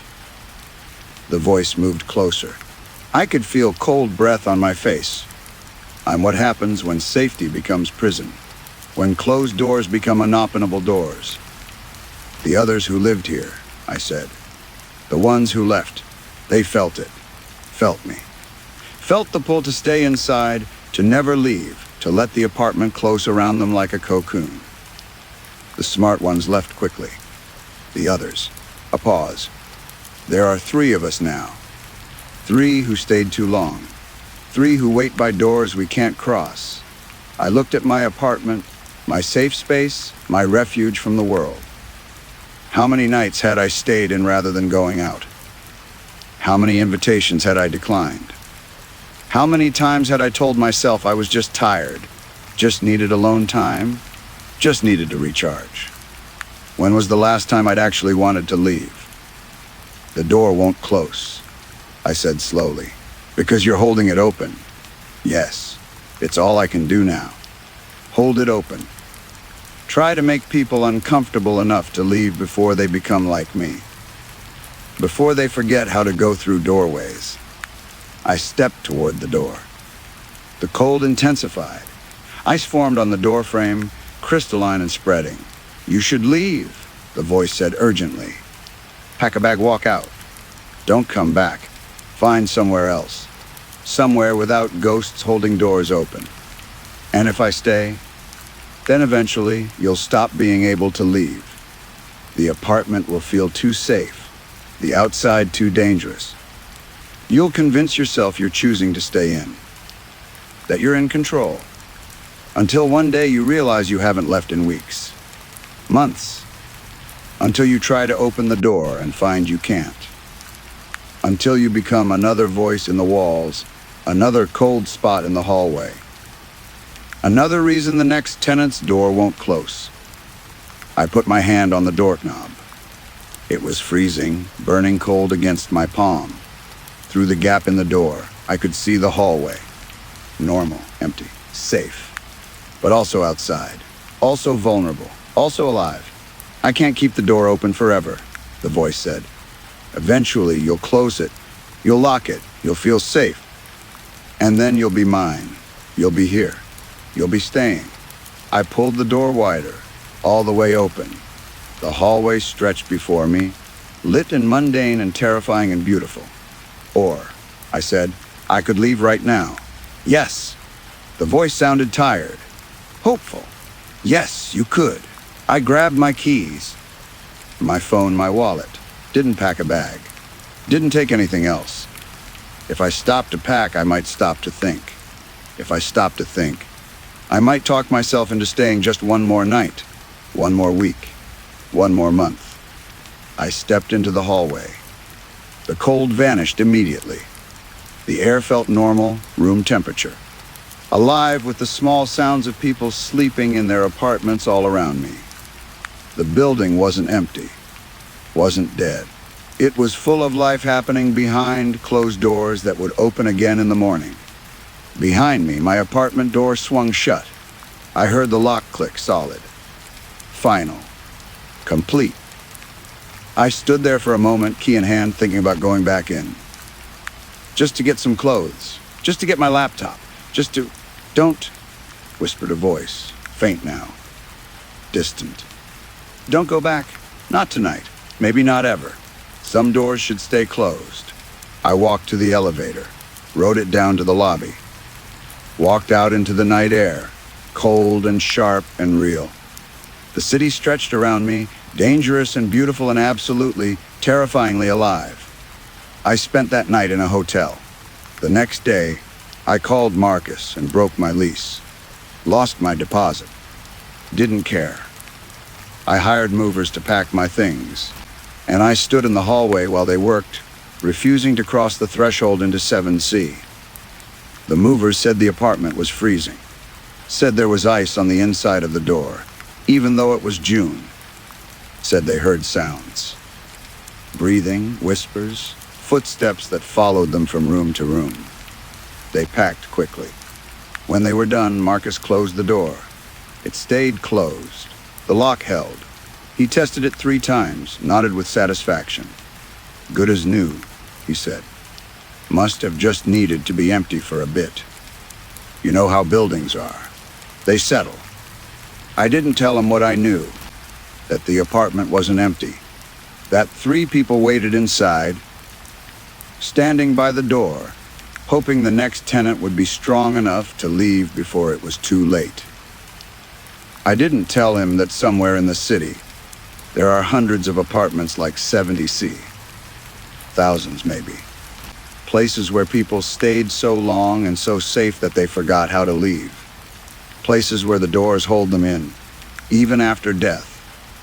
Places where safety became its own kind of haunting. I live in a new apartment now. 10th floor, different building, different neighborhood. And every single day, I make myself leave. Even if just for a walk. Even if just to sit in a coffee shop for 20 minutes. Even if it feels scary or unnecessary or wasteful. Because I know what happens if I don't. I know what waits in the space between closed and open. I know what lives in the threshold. My door closes perfectly now. The lock works every time. And that terrifies me more than anything, the ease of it. How simple it would be to lock myself in. How safe it would feel. So I leave it open sometimes. Just a crack. Just an inch or two. Just enough to remind myself that safety isn't the same as living. That closed doors can become cages. That sometimes the most dangerous thing isn't what might come in. It's what might never be able to leave. At night, when I lie in bed, I sometimes think about 70C. About those 3 voices in the walls, holding the door open for whoever comes next. Trying to save them. Trying to warn them. And I wonder, how many warnings did I ignore before I moved into 70C? How many times did something try to tell me I was closing myself off too much? That I was building walls instead of boundaries? That I was confusing isolation with safety? How long had I been living in 7C before I ever moved in? The door to my new apartment is closed now. Locked. Secure. I should go out. Get dinner. See a friend. Live my life. But it's late, and I'm tired. Tomorrow is fine for going out. Tomorrow I'll definitely leave. Tomorrow I'll remember what it feels like to walk through doorways without fear. Tomorrow, the lock clicks. The apartment settles around me. Safe, secure. Mine. And in the silence, I almost think I hear breathing. But it's just me. Just my own breath. Just the sound of someone living alone, safely, in a locked apartment, with a door that closes perfectly every time. Just me. Only me. Always me. And the door stays closed. Story 6. The scratching started on my third night in Harmon Hall.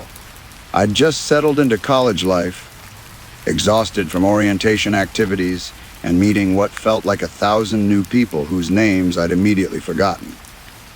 Room 314 was small but adequate. 2 beds, 2 desks, 2 dressers, everything a budget. Conscious State University deemed necessary for student life. My roommate, Jesse, had claimed the bed by the window, so I took the one by the door. The bed frame was old, institutional metal painted beige, with maybe 6 inches of clearance between the mattress and the floor.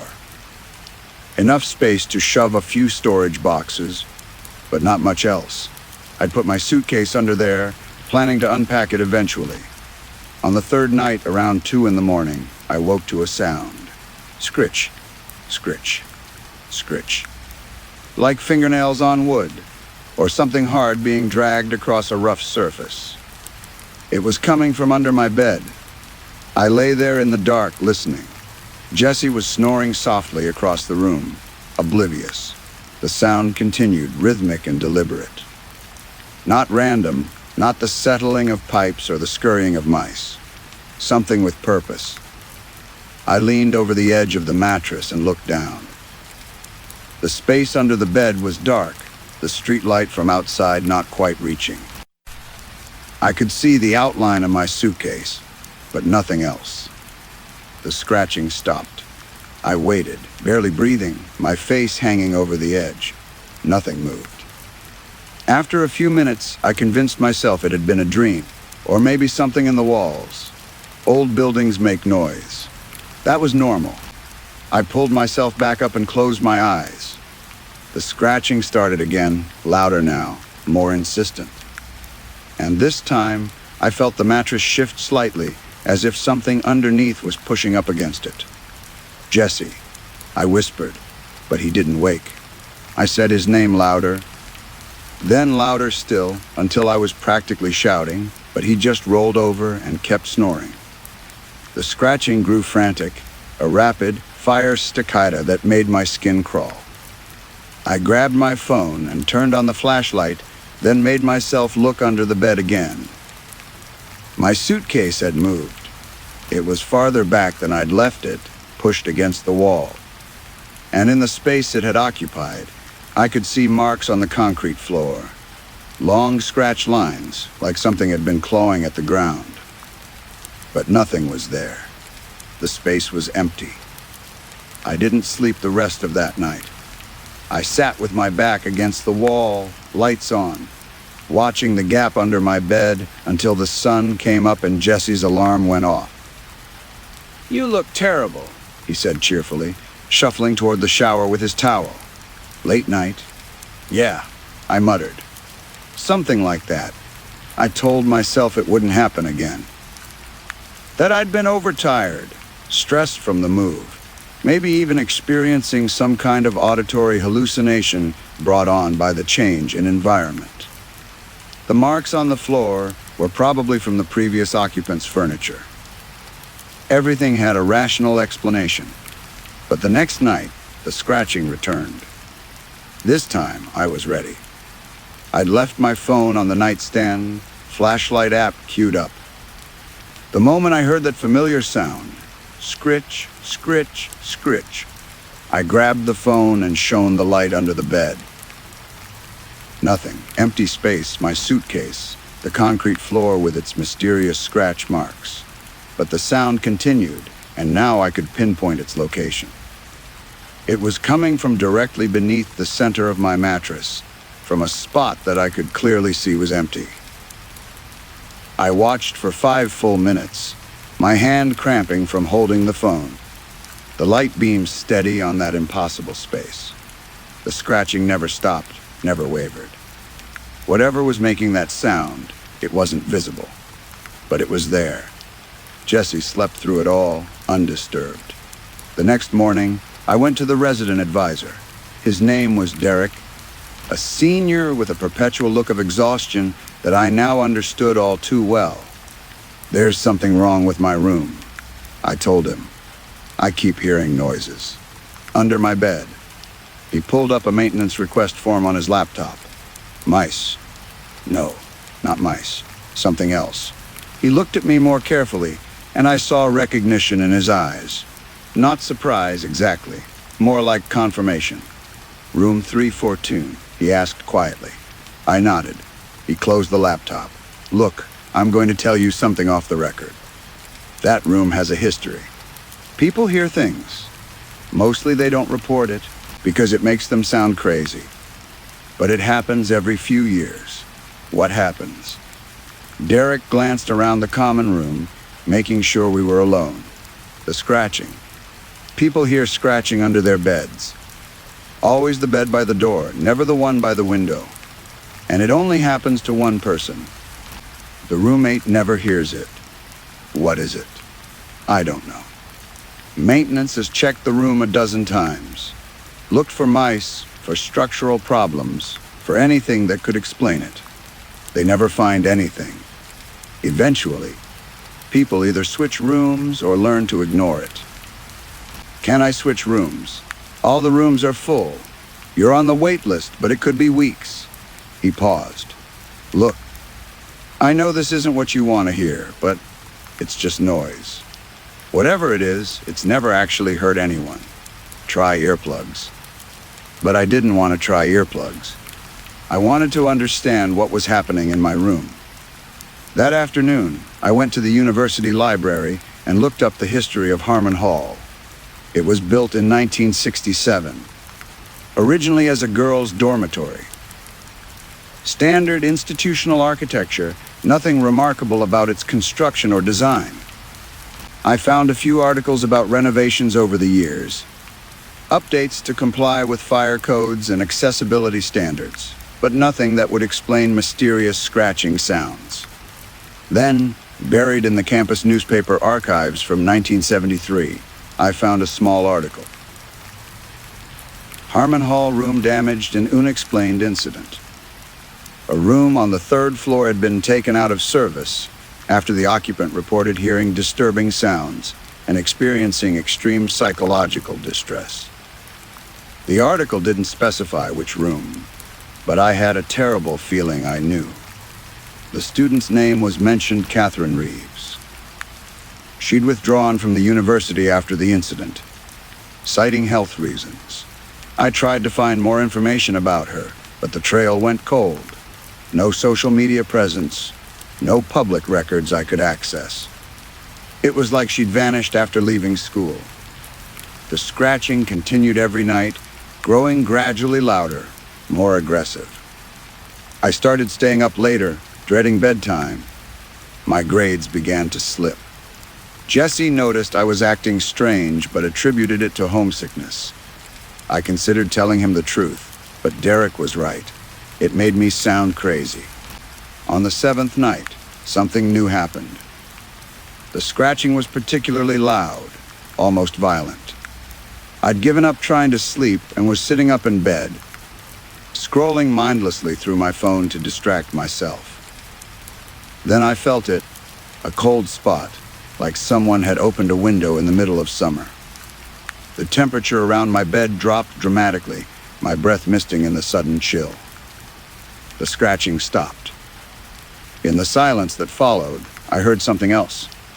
A voice, so faint I almost missed it. It was coming from under the bed. Help me. But 2 words, barely a whisper, but clear enough to freeze my blood. Hello, I whispered back, immediately feeling foolish. Help me. Please, I've been trying so long. Can't get out. It's dark here. So dark. Please help me. The voice was female, young, desperate, and utterly impossible because I could see under the bed and there was nothing there. Who are you? Catherine. My name is Catherine. I've been here since. The voice faded, grew stronger again. I don't remember. Very long. Please, you have to help me. Have to get out. Can't stay here. Can't. My heart was pounding so hard I thought it might burst. This wasn't real. Couldn't be real. But the voice continued, pleading, begging, describing a darkness that went on forever, a space beneath the bed that somehow extended into impossible dimensions. "I came through," Catherine whispered. "There's a thin place under the bed, thin spot in the world. I was trying to retrieve something I dropped, reached too far, and fell through. Can't get back. Can't find the opening. Just darkness and scratching and trying to find my way back. Please." Please help me? "How?" I asked, my voice shaking. "How do I help you?" Reach down, find my hand, pull me through. Every instinct screamed at me not to do this. In every horror movie, every cautionary tale, the hero's fatal mistake is reaching toward the unknown. But the desperation in Catherine's voice was so raw, so genuine. If she really had been trapped there since 1973, lost in some pocket dimension beneath my bed, I couldn't just ignore her. I got down on my hands and knees beside the bed. The cold was intense now, radiating from the gap like an open refrigerator. I could see my breath in clouds. I could feel the chill seeping into my bones. I said, "Where are you?" "Reach in. As far as you can. I'll try to find you." I lowered my hand into the gap. The space was only 6 inches high, barely enough for my hand to fit flat. But as I reached forward, my hand kept going. Past where the wall should be, past any possible physical boundary, reaching into a space that shouldn't exist. My arm extended impossibly far, swallowed by darkness that had nothing to do with the absence of light. It was a darkness with texture, with presence, cold and viscous like oil. "I feel you," Catherine whispered. "Little more. Just a little more." My shoulder was against the bed frame now. My arm extended into impossible geometry. And then I felt it, fingers ice cold, wrapping around my wrist. "Found you." Catherine breathed, and her relief was palpable. "Now pull. Pull hard." I braced myself and pulled.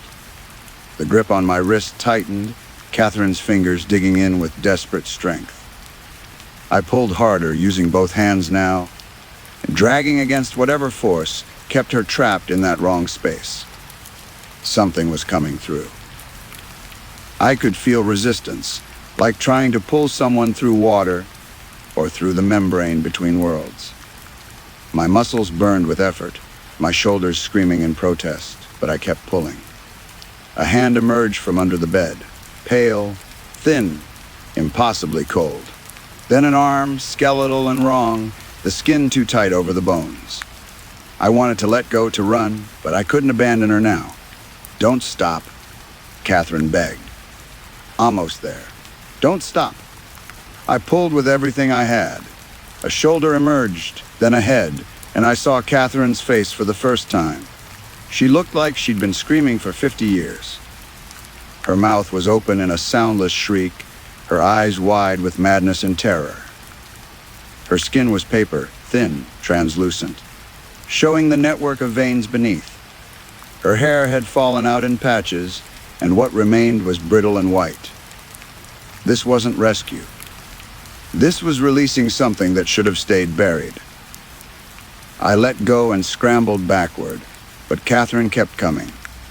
She dragged herself out from under the bed with horrible determination, her body unfolding in ways that weren't quite right, joints bending at wrong angles. When she finally pulled free completely, she collapsed on the floor, gasping. For a long moment, neither of us moved. Jessie continued snoring across the room, completely oblivious to what had just happened.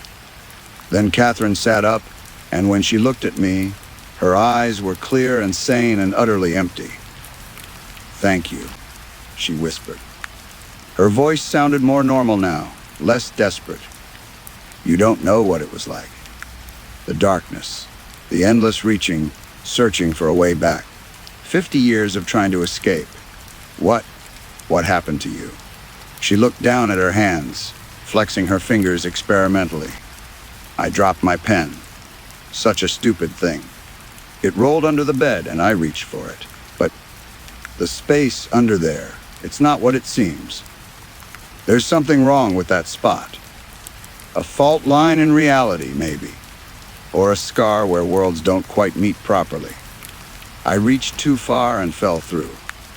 Into the between place. And you've been there ever since. Scratching, clawing. Trying to find my way back. It's like being buried alive, but worse. No air to breathe, but you don't die. No light to see, but somehow you're aware of the darkness. No time passing, but infinite duration. Every moment stretched into forever. She stood up slowly, unsteadily. In the dim light from outside, she looked more solid than she had when she first emerged. As if being in the real world was helping her remember how to be real. I should go, she said. Need to. Remember how this works. How to be. How to exist. She walked toward the door, moving with increasing confidence. Wet. I called out. What about the bed? The gap. Is it still there? She paused at the door, looked back at me with those empty eyes. Yes, she said simply. It's always there, that thin place. And now that I've come through, now that the way has been opened. She smiled, but there was no warmth in it. It's easier for other things to cross. You should move beds. Sleep by the window. Then she opened the door and walked out into the hallway, barefoot and impossible, leaving me alone with the knowledge of what I'd done. I didn't sleep that night. I sat on Jess's bed, watching the gap under my own mattress, terrified of what might emerge now that the way was open. The scratching started again around 4 in the morning. But this time it was different. Not one set of fingers, but many.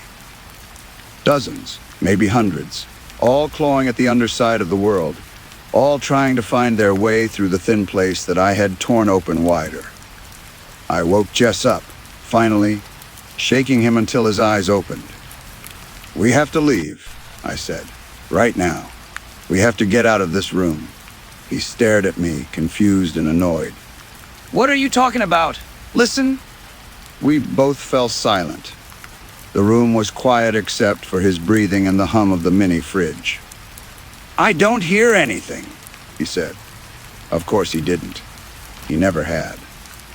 Whatever existed beneath that bed, whatever wrong space had opened up 50 years ago, it only revealed itself to certain people. Maybe the ones that thought would be helpful. Maybe the ones foolish enough to reach down into darkness. I moved out the next day. Couch, surfing with friends until a room opened up in a different dorm. I never went back to 314, never retrieved my belongings from under that bed. I'm sure they're still there, unless maintenance finally cleaned the room out. Derek wasn't surprised when I told him I was leaving. He just nodded, with that same wary recognition I'd seen before. She came through, didn't she? He asked. Catherine, you pulled her out. You knew, not for sure. But I've read the reports, talked to former A's. Every few years, someone hears the scratching. Most ignore it. Some try to help. And once in a while, he trailed off. She always comes back, never stays gone. Within a week or two, she's back in the between place, scratching again. Like she can't exist in the real world anymore. Or like that darkness is where she belongs now. What about the others? I asked. The other things trying to come through. Derek's expression darkened. What others? I described what I'd heard after Catherine emerged. The multitude of scratching sounds. The sense of many things pressing against the membrane between worlds. He went pale. That's never happened before. At least, not that I know of. He pulled out his phone, started scrolling through contacts. I need to call someone. The university has consultants for this kind of thing. People who understand about thin places. This has happened elsewhere. Buildings are like people, Derek said quietly. They have scars, places where they're damaged, where reality doesn't fit together quite right.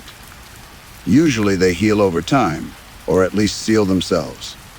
But sometimes they stay open, and things notice. I left Harmon Hall that day and never returned. I heard later that room 314 was permanently closed, officially due to structural concerns. Students sometimes report hearing sounds from behind the locked door. Not scratching exactly, but something like wind or waves, or the sound of an infinite darkness breathing. Catherine was never found.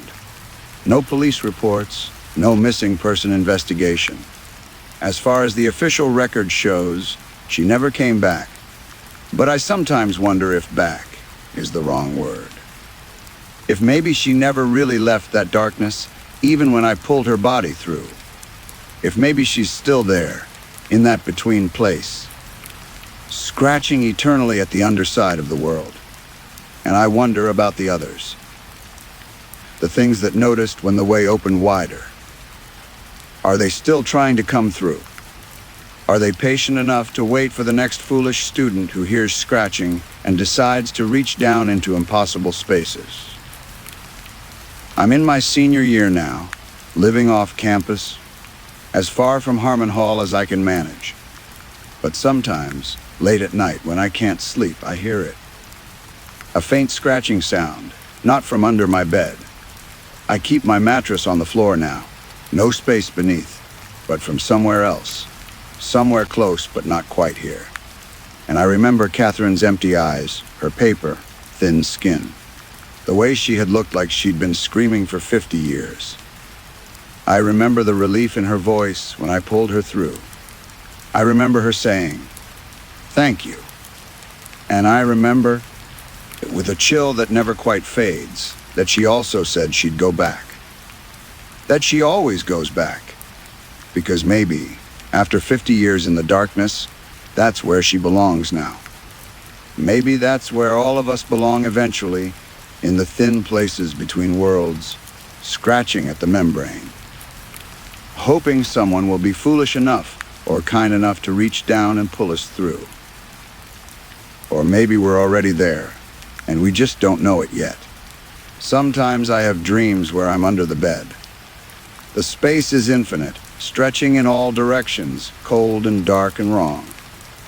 I scratch at the wood above me, trying to signal to whoever is sleeping there, trying to ask for help. In the dreams, I've been there forever. I can't remember my name, my life, anything except the darkness and the desperate need to get out. Then I wake up, gasping, in my apartment bed, and I check to make sure there's no space beneath me, no gap where thin places might open. But I'm not always sure I've actually woken up. That's the thing about pulling someone through from the darkness. You create a connection, a thread between your reality and theirs. And sometimes, late at night, I feel a tug on that thread, a gentle pull, like something is trying to remind me where it is, like something wants me to remember the way back. I saw Catherine once more, 6 months after that night in Harmon Hall. I was walking across campus, cutting through the quad on my way to the library. It was dusk, that liminal time when shadows grow long and the world shifts from day to night. And there she was, sitting on a bench, looking almost normal. Her skin had more color. Her hair had grown back. She looked like any other student. But when she saw me, she smiled that empty smile. I should have kept walking. Should have pretended I didn't see her. But I approached instead, drawn by morbid curiosity and something else. Guilt, maybe, for being the one who pulled her into a world she no longer fit. "You went back," I said, sitting down beside her. "I always go back," she replied, her voice pleasant and hollow. "This world is too bright now, too solid. I can't remember how to be here properly. But down there, in the between place, everything makes sense. The darkness is comfortable, familiar. Then why come up at all?" She turned to look at me fully, and I saw that her eyes were wrong. They reflected light strangely, like deep water or polished obsidian. Because I need to remember. Once in a while, I need to come back to the surface, to remember what I lost, what I'm missing. Otherwise, I might forget I was ever human at all. Is it really so bad, being down there? Catherine considered this. Bad isn't the right word. It's just different. Time doesn't exist the same way. Space doesn't work right. You're nowhere and everywhere at once. After a while, you stop being a person and become more like an idea. A memory of someone who used to exist. She paused. But you know all this already, don't you? What do you mean? The dreams. You've been having them. I can tell. She reached out and touched my hand. Her fingers were ice cold. When you pulled me through, you created a bridge. Part of you went down when part of me came up. We're connected now. Entangled like quantum particles. And one day, you'll feel the pull strongly enough that you won't be able to resist. I jerked my hand away. I'm not going down there. You will, she said with absolute certainty. Maybe not today or tomorrow. Maybe not for years. But eventually, you'll feel it. That call from the darkness. That pull toward the thin places. And you'll go looking for them. You'll find yourself drawn to spaces under beds, to crawl spaces and storm drains, and any gap that leads down into shadow. And one day, you'll reach too far. I'll be careful. That's what I said. She stood up, smoothing her clothes with those cold, strange hands. I need to go back now. I can only stay up here for a little while before I start to fade. But I'll see you again. Down there, eventually. Wait. I called out as she started to walk away. The other things. The ones trying to come through after you. What are they? She looked back over her shoulder. Lost things. Forgotten things. Everything that ever fell through the cracks of the world and couldn't find its way back. They've been down there for centuries, some of them. Millennia. And now that they know the way is open, she shrugged. They're patient. They can wait. Then she walked toward Harmon Hall, and I watched her go. When she reached the building, she didn't go through the door. She walked around the side, into the shadows between buildings, and disappeared. I didn't follow her. That was 2 years ago. The dreams have gotten worse. More frequent, more vivid.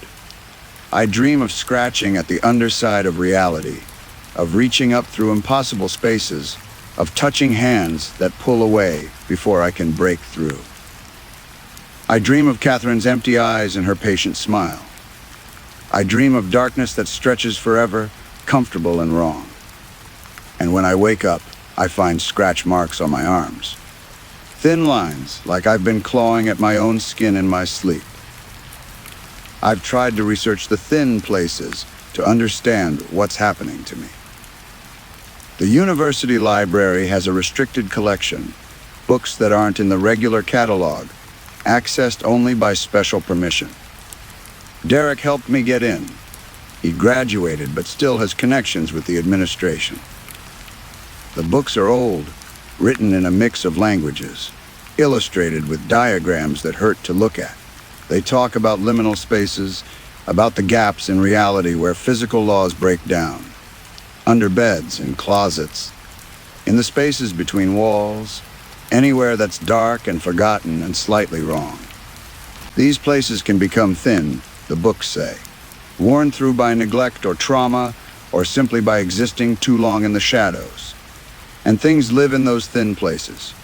Not ghosts, exactly. Not demons or monsters in any traditional sense. Just other things. Entities that exist in the cracks between worlds, feeding on forgetfulness and shadow. Most of them are harmless, barely aware. But some are hungry. Some want to cross over to experience the solid world with its time and space and consequence. The books have warnings, written in margins by previous readers. Don't reach into unknown spaces. Never answer voices from the darkness. If you hear scratching, move away. Once connected to the between place, the bridge cannot be broken. That last one is underlined in red ink, emphasized by multiple readers over the years. Once connected, The bridge cannot be broken. I've tried to break it anyway. I've seen therapists, taken medication, practiced meditation and grounding exercises. I've surrounded myself with light and noise and people.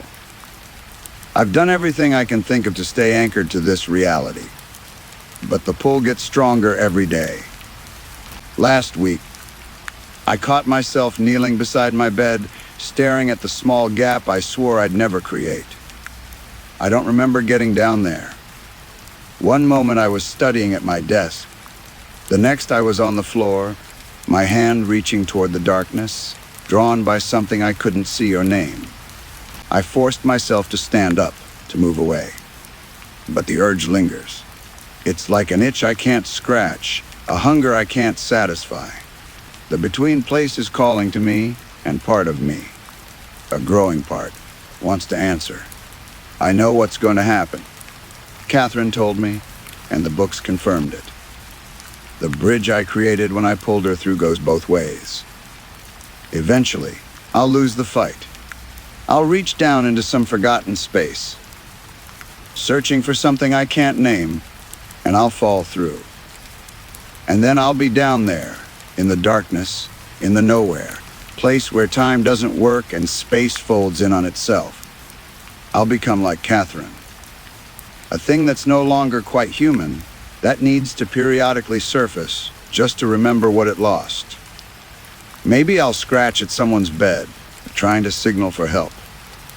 Maybe some foolish, kind student will hear me and reach down to pull me up. Maybe I'll create a new bridge, spread the infection further. Or maybe I'll just stay down there, comfortable in the darkness, learning to exist without form or time or identity. Maybe I'll become one of those patient, hungry things that wait at the thin places, hoping for an opening, a chance to cross over. I don't know which would be worse. What I do know is that I'm running out of time. The dreams are almost indistinguishable from waking now. Sometimes I open my eyes and can't tell which side of reality I'm on. The world seems thin, translucent, like I could push through it if I wanted to. And the terrible thing is, I'm starting to want to. The darkness doesn't seem so frightening anymore. It seems peaceful, actually. A place where nothing is expected of you, where you don't have to be anything in particular, where you can just exist, formless and free, until you forget you were ever anything else. I think about Catherine, about how she looked when I first pulled her through. Paper, thin and wrong, but somehow relieved. Like she'd been holding on to her humanity so tightly for so long that letting go was a mercy. Maybe that's what waits for me. Not horror, but release. Maybe the between place isn't a prison but a refuge. Maybe I need to stop thinking like this. These aren't my thoughts. They're coming from the other side of the bridge, seeping through the connection I created. The darkness is patient, but it's also persuasive. It knows how to make itself appealing. I'm writing this down now, while I'm still mostly myself. If you're reading this, if you've found these words somehow, then I want you to know what happened. I want you to understand why I did what I'm about to do. Tonight, I'm going to go to Harmon Hall. Room 314 is still closed, but I know how to get in.